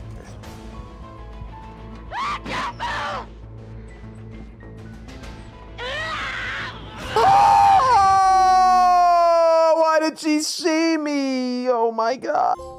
Yep, Can't Catch Me. Complete the Mia videotape without being spotted by Marguerite. Oh my God, dude. It's freaking horrifying. I also did not know, during the main house section at the start of the game, Jack spawns in different spots based on what order you complete certain actions, and from my understanding, sometimes he even spawns randomly. Which in a word means you're fucked. You're not supposed to be here. So overall, this first cleanup run was not near as relaxing as my previous cleanup runs in the other games, to put it lightly. Fortunately though, the majority of these trophies weren't very taxing, and honestly, it's pretty insane I missed a lot of these the first playthrough. I popped one for ducking Jack's scissor attack. There we go. There it is, duck if you love life. One for clearing insects off a door using a knife. Slash, slash, slashity slash. And another for fighting off Marguerite and making her run away.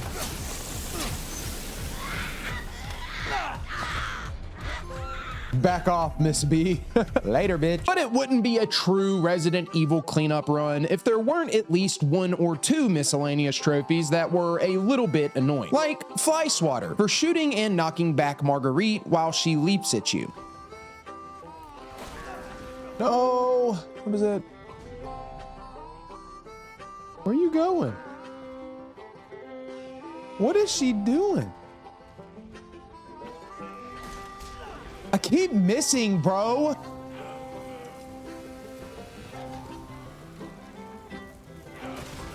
That is crazy. I gotta get it here.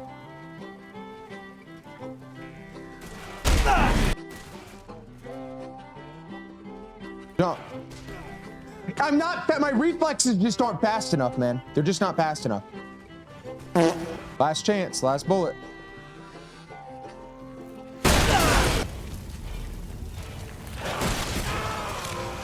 Thank you, Fly Swatter, finally. Shoot and knock back Marguerite while she's leaping at you. That was way harder than it needed to be. I don't know why either. I finished the happy birthday tape in under 5 minutes this time, earning out before dessert. There it is, out before dessert. Easy, light work. And then that's a spicy meatball a little while later for killing a molded by attaching a remote bomb to them. This trophy took me like 20 minutes to do because I couldn't get the prompt to pop up. I had to try like 2 or 3 different molded types before it would actually work. There we go, there we go, there we go, did it. God, that took so long, dude.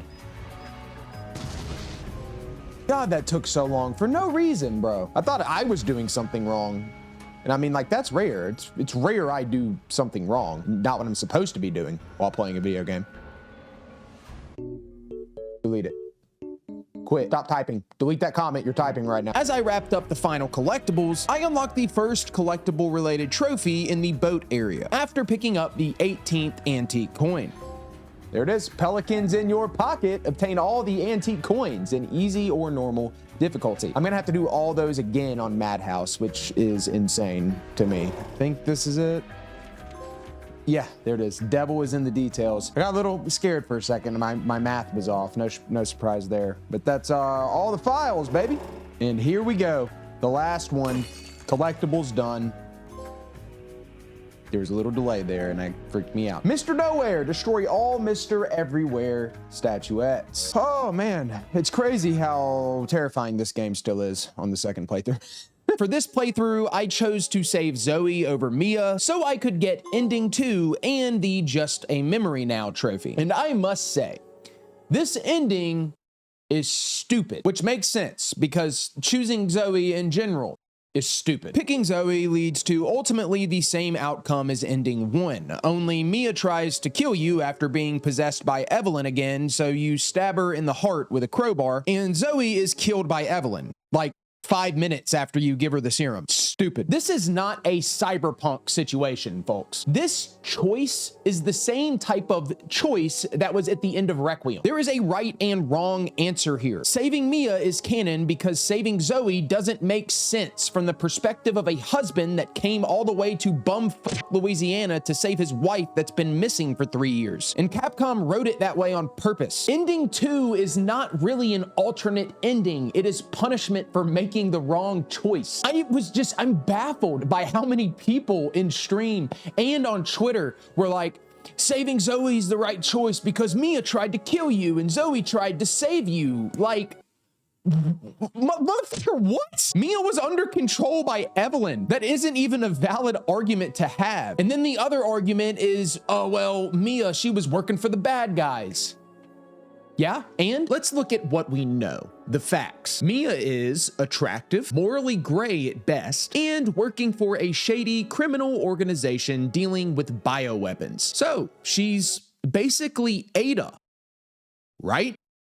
Same thing, right? Yeah, that's what I thought. Moral ambiguity in this universe is cool, as long as we're not talking about Mia, I guess. Make it make sense. It's very obvious that Mia is not inherently evil. It is very obvious through her dialogue and body language throughout the story that she is regretful and she isn't some evil criminal bioweapons dealer. Is she innocent? No, but she was just employed by bad people, and that's really all we know. And there's no reason to assume she's working for them because she's passionate about terrorism terrorizing the world or selling bioweapons, because her actions and words throughout this entire story support the contrary. Would you go up to the forklift driver at an Amazon warehouse and say, "You're a piece of shit, Bill. You and Bezos are in on this together"? No.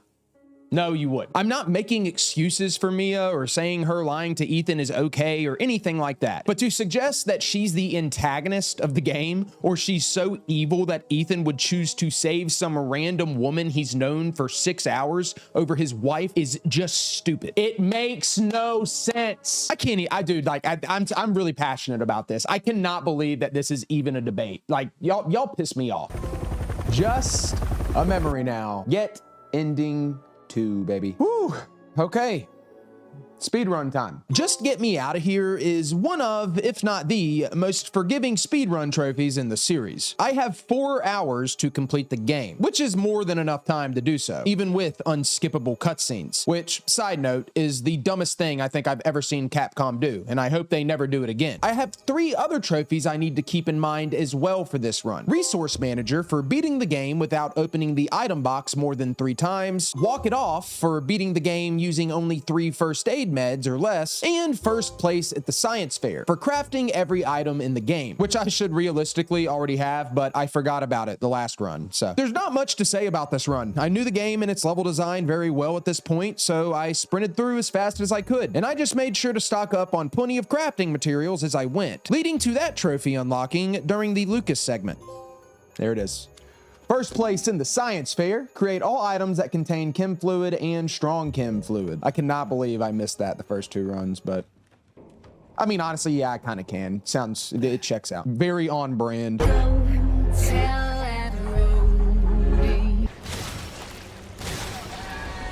We did it! Final boss done. I may or may not have died there, believe it or not. Just Get Me Out of Here. Complete the game within 4 hours.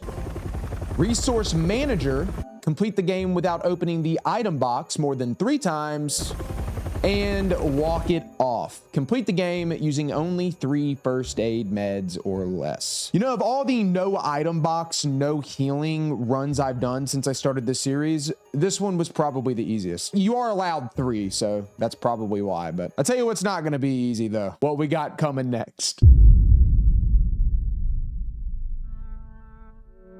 Are y'all ready for the Ethan Winters cosplay?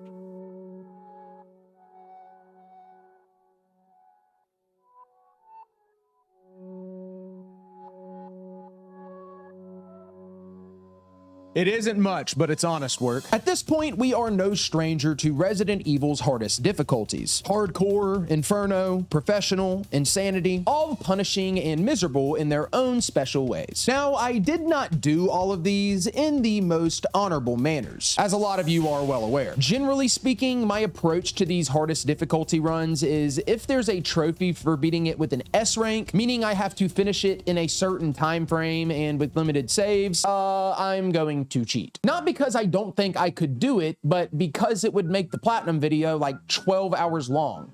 And those types of challenges are better suited for their own dedicated video. Go watch Snamwitches for that shit. But if there is not an S rank trophy, and all I have to do is beat the hardest difficulty, no strings attached, I do it fair and square, no cheats. And luckily for you, lovely viewers, and unluckily for my mental health, RE7 has no ranking system. So if I just simply beat the game on Madhouse, no other requirements, I will unlock the Who's Your Daddy Now trophy and the platinum. I am really tired of this daddy shit. With that being said, here's the game plan. This Madhouse run will be done totally legitimate. No circular saw or bonus weapons, no infinite ammo, no secrets or essence of defense to make myself, and even no defense or attack coin upgrades. Just a straight up grudge match against Madhouse difficulty. Enemies will be tougher, I will only be able to save if I have a cassette tape, and I will also need to grab all 33 antique coins exclusive to Madhouse for the Mad Pelicans trophy. Now, I'll go ahead and put this out there. Madhouse is probably the easiest of these difficulties I've done. Insanity on RE9 was 10 times worse, and I'd go as far to say RE2 Hardcore is also probably worse. This mode does have a few moments that can get hairy, which we will get into, of course, but for the most part, the normal molded enemies aren't really an issue. It's the boss fights. And I learned that immediately from the very first fight with Mia in the attic. All right,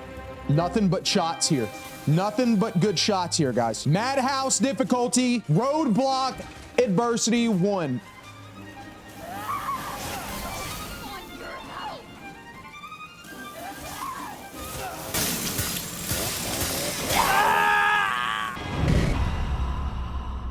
Almost got her, Rob. She was close, dude. It was a good attempt. Unfortunate. We're gonna keep our cool today, though, guys. Okay, no tantrums. I've been working with my son a little bit. You know, he's 7. He's getting into gaming, and I got to get on to him every once in a while. You know, like yesterday, he was playing Fortnite, and he was playing the only up Fortnite, and he was getting upset. He doesn't like, he's not bad, like throwing anything or anything like that. But he gets a little like, bro, like yelling and stuff. I was like, hey buddy, let's take it down a notch. Calm down. It's not me, it's the game. I'm like, buddy, the game can't make you feel anyway. You are the one responsible for your own actions and words. And the whole entire time I was sitting there like, you piece of shit. All I could think about was the damage I have done in this room.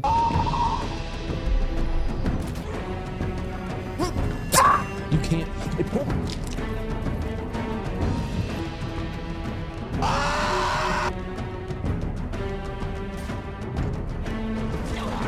You're a horrible father. He's gonna grow up and look back on that and say, wow, what a freaking fraud. Not missing a bullet this time, by the way. It's actually so crazy to me because like it feels like that should do something. Like what's the purpose of the boxes, bro? If they're not going... Not on Good Friday. Not on Good Friday. Oh, get juke, bitch! Just moved so much. God! God! That's my bad. We're not going to do that today. We are in control of our own actions. Nothing can make us react any certain way. Relying on me. That's you or not? No. No! No!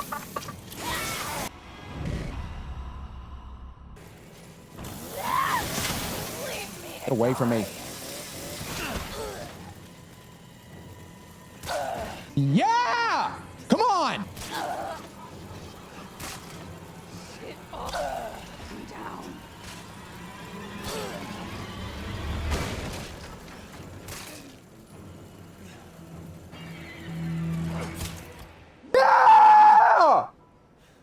Yeah! So L1 you can actually guard. I don't know if you guys knew that, if you ever played this game before. Very convenient. Kind of forgot that button existed. Like every hard mode that came before it, Madhouse shuffles things around compared to normal and easy difficulty. Enemy placement is different in certain areas, and some key items are relocated, adding an extra layer of challenge. This makes it to where you can't rely solely on prior knowledge you picked up in the previous runs, and you can't just beeline it to the objective. You have to actually explore and adapt. And the first clear example of this is the Jack fight in the garage. I dare that key not to be on that desk where it's supposed to be.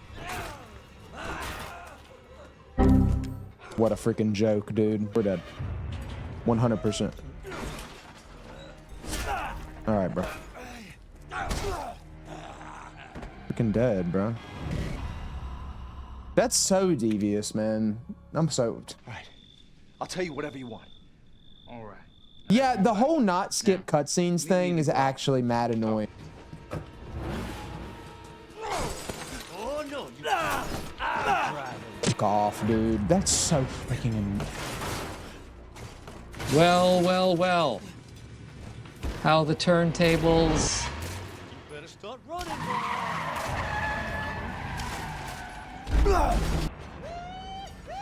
I'm already annoyed. I'm not even getting in the car, bro. Me? No.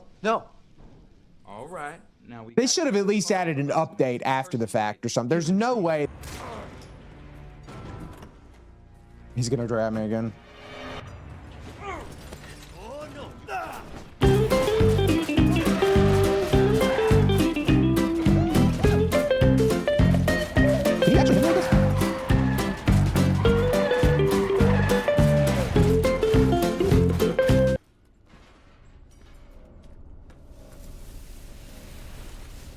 Wow, that actually worked. I'm about to show you something wonderful. Boy, you're about to see something. My bad, almost. Full transparency, I did not decide to do this run without the essence and secrets of defense items until after I started. For those of you that don't know, these items reduce your damage taken while guarding to almost nothing. So you're basically...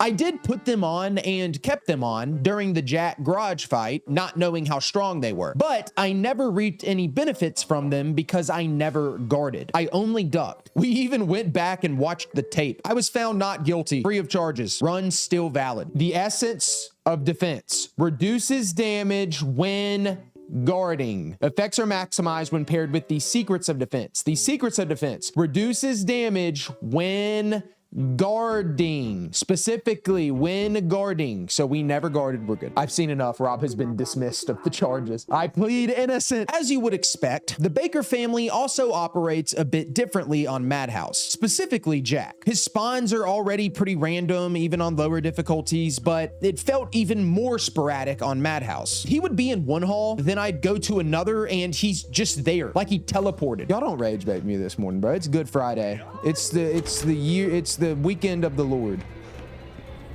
Wait, is he up here? I can smell you. There's no reason for that, bro.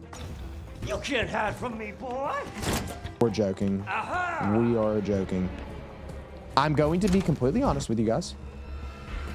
Oh my God, why are you so fast? I'm gonna be completely honest with you guys. I thought that that was a safe room. I'm not gonna lie. I don't know where he is. I found you.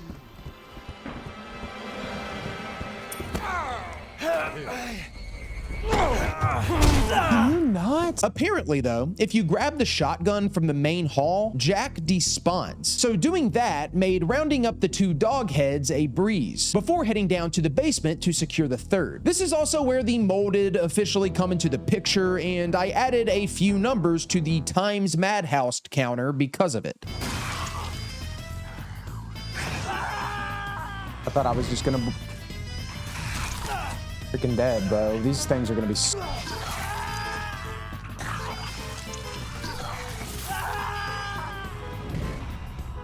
all right, man. That one made me mad. I feel it building.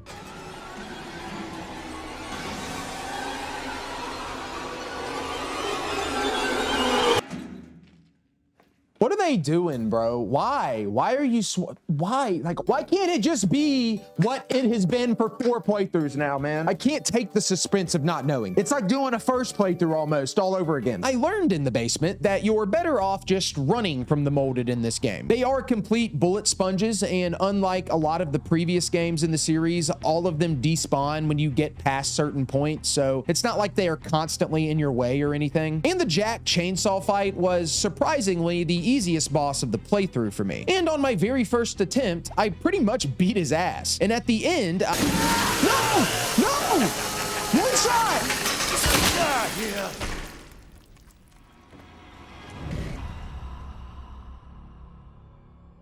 Why can't I just, like, first try something for once in my life? No, I'm not considering using the saw. Not even a little bit. Attempt 2 went a lot better, and I made it to the very last phase of the fight, but then he hit me with the old cut off the leg gimmick, and I didn't have any more heals, so I died. That is just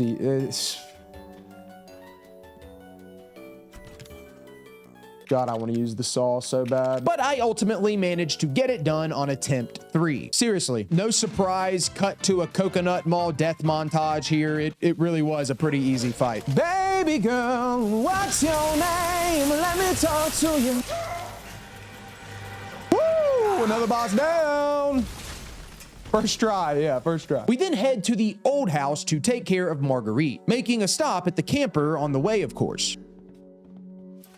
Gotta touch the brawl. The old house as a whole didn't give me too much of a headache. They throw some molded at you here, whereas before on normal difficulty, they weren't in this segment at all. So that did give me a couple of deaths, but nothing too crazy. They also give you a surplus of cassette tapes in this difficulty, and you don't really even have to be frugal with those at all. So that made getting through the old house mad easy. See what I did there? I mean, it kind of works.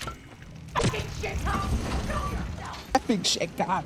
Margarite's kind of funny when she's not scaring the shit out of you. What was not funny, however, was the Margarite boss fight. This was by far the worst part of the entire run, and it was the culprit for a large portion of my deaths in this playthrough.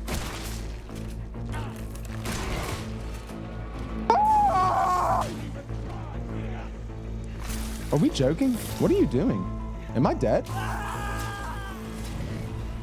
We were doing so good, bro. This is one of the single most annoying bosses in this series to me. Every attempt takes like 10 minutes or more because she just has so much health. That combined with the fact that this fight is basically a fucked up game of hide and seek, it just takes forever to get through. And I was hard stuck for multiple hours.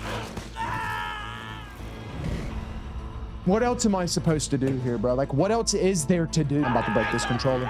I'm about to break this controller. I'm about to break this controller.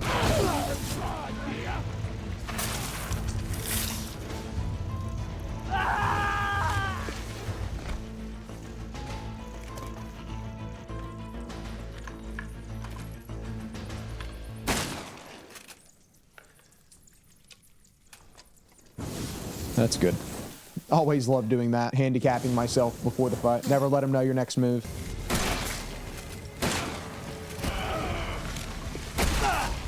What was that? What just exploded on me? Big pause. I just feel like it's so hard to even like make out where the coitus is coming from. I genuinely have no idea.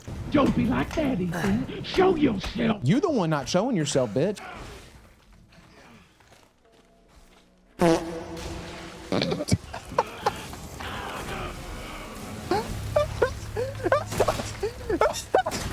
Oh my god, bro, that was awful. Missed grenade launcher shots for some reason are funnier than normal missed shots.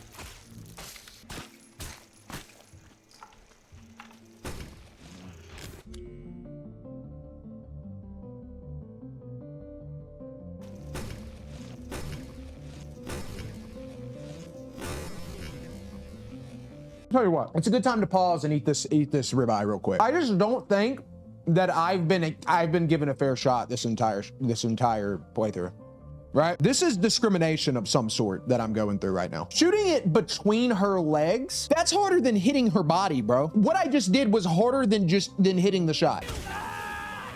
Oh, Gordon didn't do me any good there. It was turn around and get hit in the back, or it was just.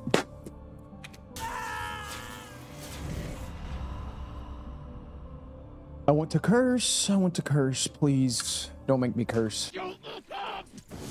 Get the hell away. Stupid bitch, I hate you. Whoa!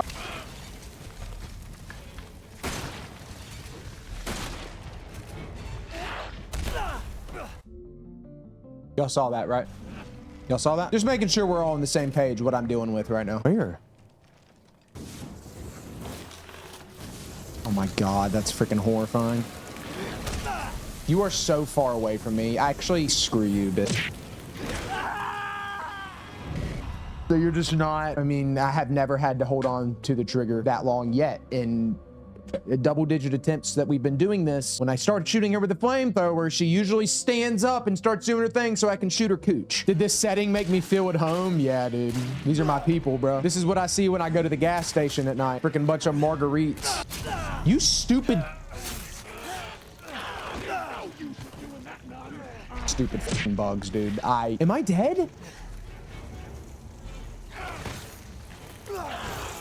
What is happening?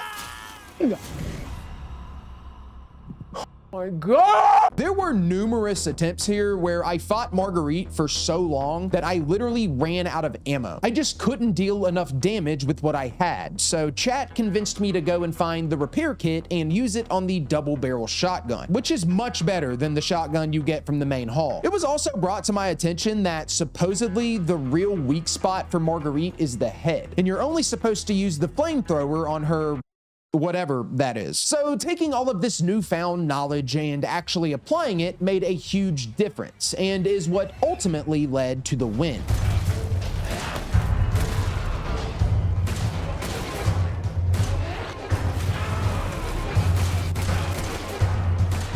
you don't hop off my nuts, I'm gonna freak out.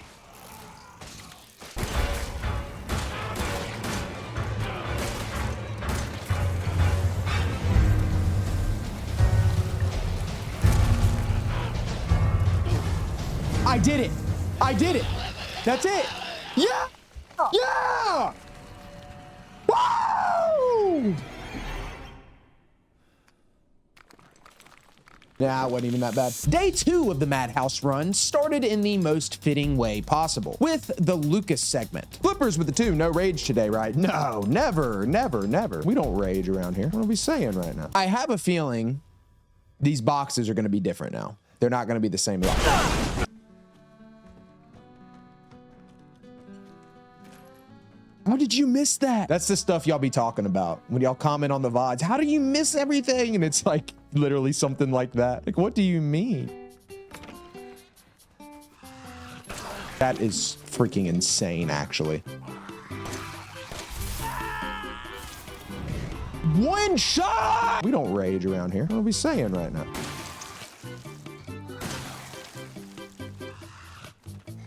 Shit.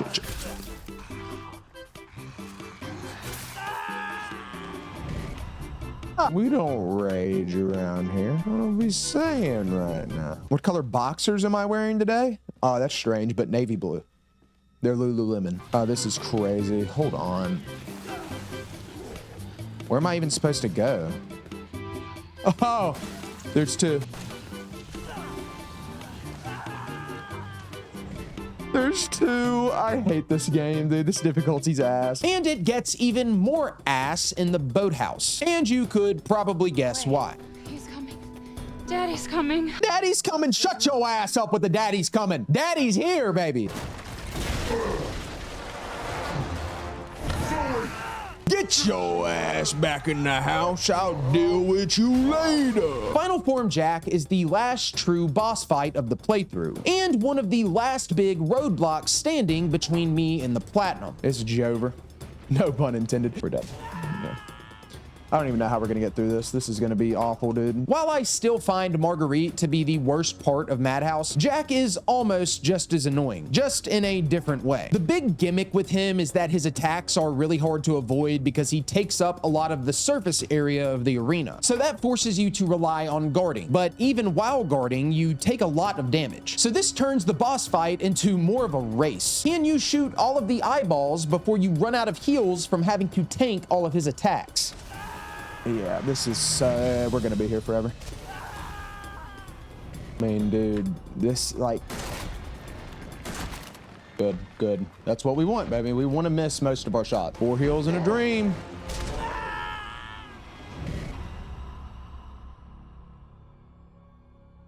I think I might hate this game.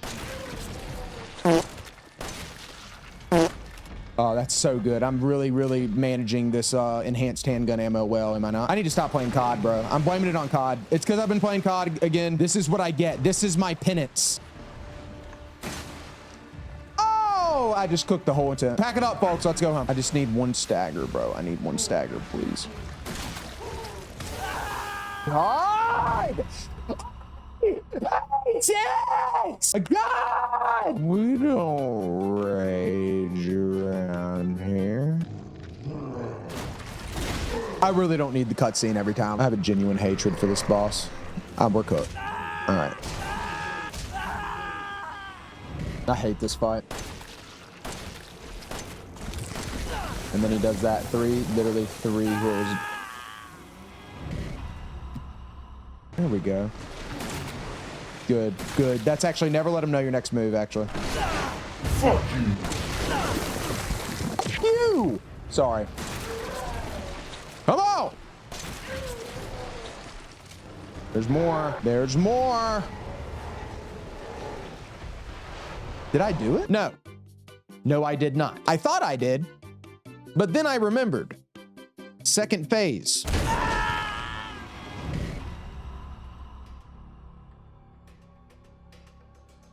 To beat this, I ended up having to use a separating agent to break down a bunch of my resources to craft an excess amount of heals, allowing me to tank more hits and survive longer. Then, on a run where I actually landed more than half of my shots, I made it back to the second phase and this time finished the job, finally saying goodbye to Jack Baker for good. Well, until the DLC. Did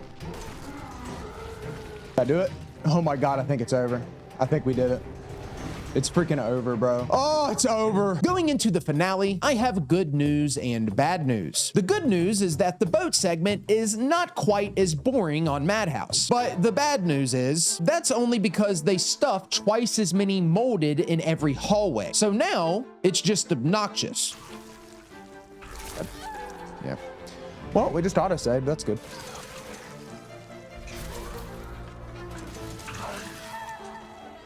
I don't know where I saved, dude. It was so long ago. This game mode's so freaking annoying. Freaking cooked again. I'm stuck. Fuck this. I'm so tired, bro. Like, I'm tired. I'm tired.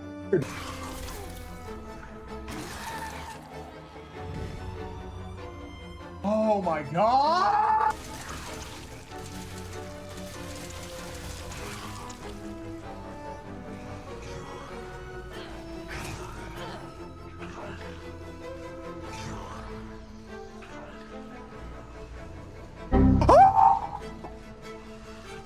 What?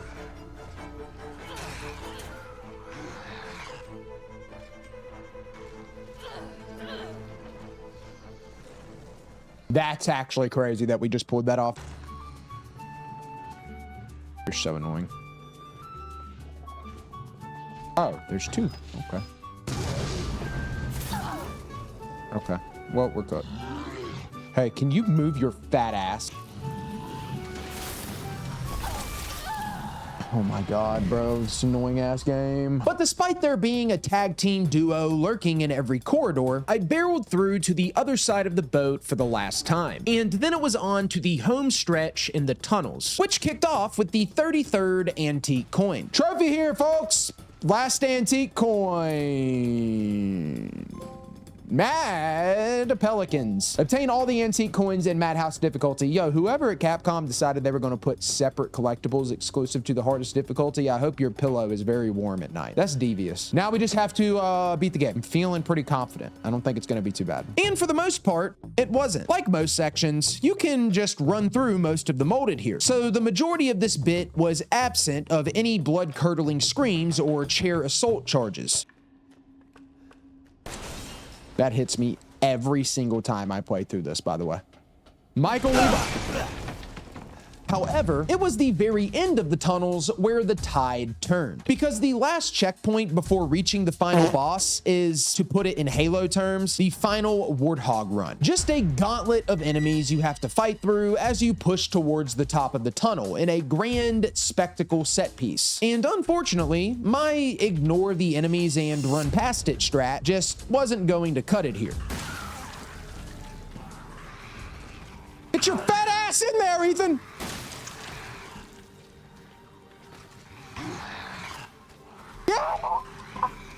But what really makes this bit so miserable isn't necessarily the gauntlet of enemies. It's the last two enemies specifically. Two fat molded guard the ladder leading up to the guest house and Evelyn. And for some reason, Capcom decided to make these two fat molded 10 times faster and more aggressive than any of the other fat molded in the game. I can't technically prove that, but that's 100% how it felt. So it is safe to say this segment made me mad in my house. I've been saving that one. It's pretty good. Why are you so aggro? What the? God, stop!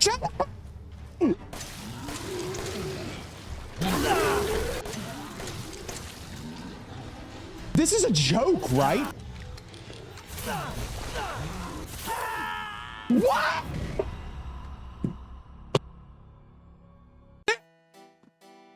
They have never, in the entirety of this playthrough, not one time, been that aggressive. They changed that for just solely for this part.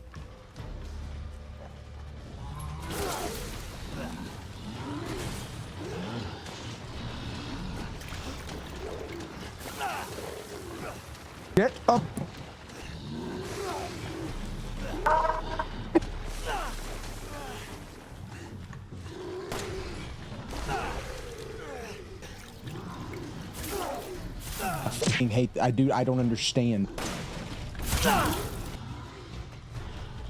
They're so fast. There's nothing you can do.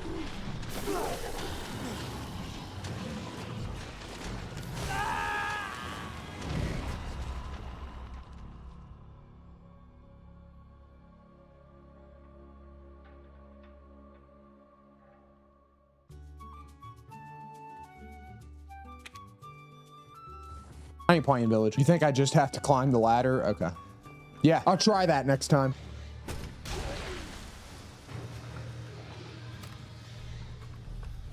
Oh my God, what a disaster. I swear if I fall.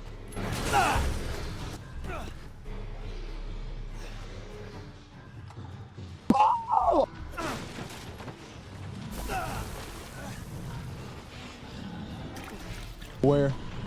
Where is it? I'm gonna throw up.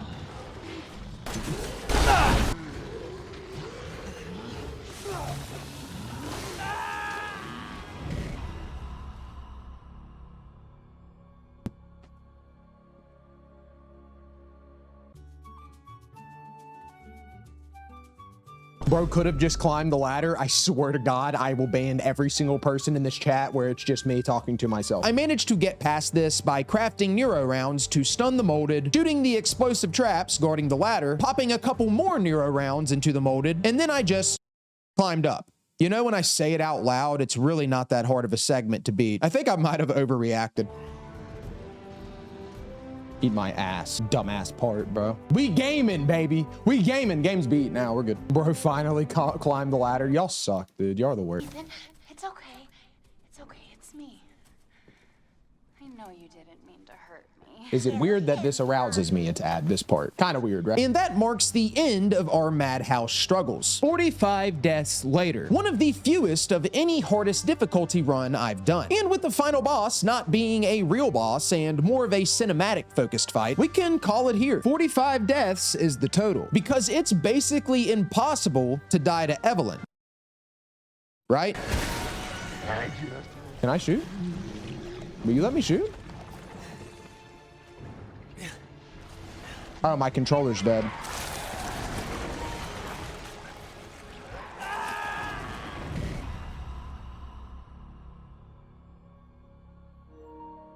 Shut up! Shut up! We just couldn't get out. We couldn't get out with nothing, right? We had to take one more for the road. That was not good for the aura, was it? That kind of stuff just really only happens to me, I feel. Yay! Platinum trophy number 52. I've done it. Madhouse, legit. Who's your daddy now? Complete the game on Madhouse.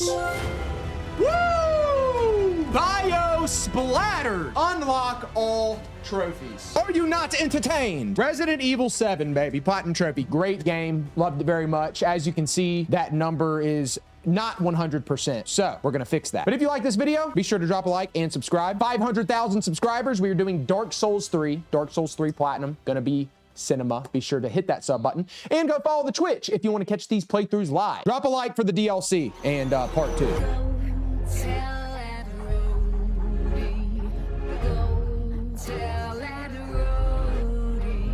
Folks, welcome to a new segment titled Clips I Couldn't Find a Spot For in the Video, so I just put them all here with no context. Enjoy. Nico's Hardware, saw 25, rope 34.79 by 4, pet collar 20 by 20. Oh my God. You don't think like the cashier, there was no suspicions there? A saw, a rope, and pet collar. Like, sounds like a wild weekend. Window unit. Roll Tide. Just go. Don't hesitate. Don't hesitate. Don't slow down. You keep going. See, that's the problem with white people in these things. They stop to look around. They stop to sightsee. The spider door. Y'all leave me alone. Someone said, honestly, I don't fuck with Jack Baker. Yeah, I don't really either, dude. Right here. Who is playing the Oh, hell no. Now, look in the fridge. He sound like one of my people, low-key. Roll Tide. Renovation contract, customer Jack Baker, contractor Trevor in Chamberlain Construction, construction period, installation of shadow activated doorway in main hall. What? Why would you even like, who else would even bid on that type of job? Somebody contact, hey man, I need a shadow activated doorway in my house installed. Do you guys do that sort of thing? I got hoes calling. Now that would be telling, Ethan. And I don't do spoilers. Spoilers. Is that how people in like other parts of the country think Southern people talk? Like, you go on home now. Freaking Princess and the Frog. Down on the river. Well, I do declare. Who's this? Zoe. Not now. We don't have the time. Do you have both ingredients? Give me the serum ingredients. Oh shit. I'll be right back. But give me a Glock right now, please. Somebody give that white girl a Glock.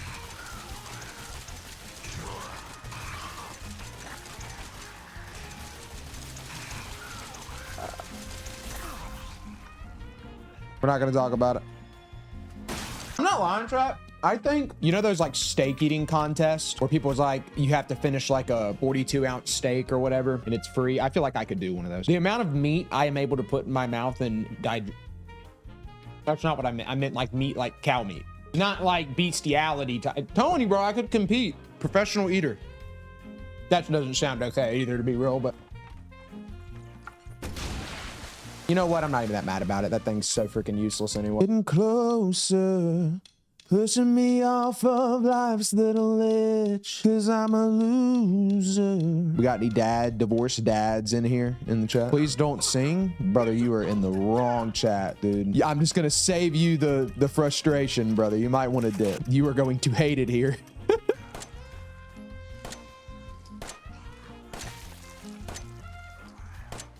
You are so annoying. Eat my Kit Kat. White chocolate covered Kit Kat. Carrot cake Kit Kat. Jack better not let me get no gun, bro, because then he's locked in here with me. Well, like 70% of the time. Other 30% I miss my shot. Stabilize. Okay, so they're the same as RE9. I don't need no stabilizers, bro. My gunny is crazy. I don't need them. Shut up. Stop it. Delete what you're typing right now. I mean, can we take this maybe? I'm a little hung up on the brawl. I'm not gonna lie. I'm a child. Okay, seriously, video's over now.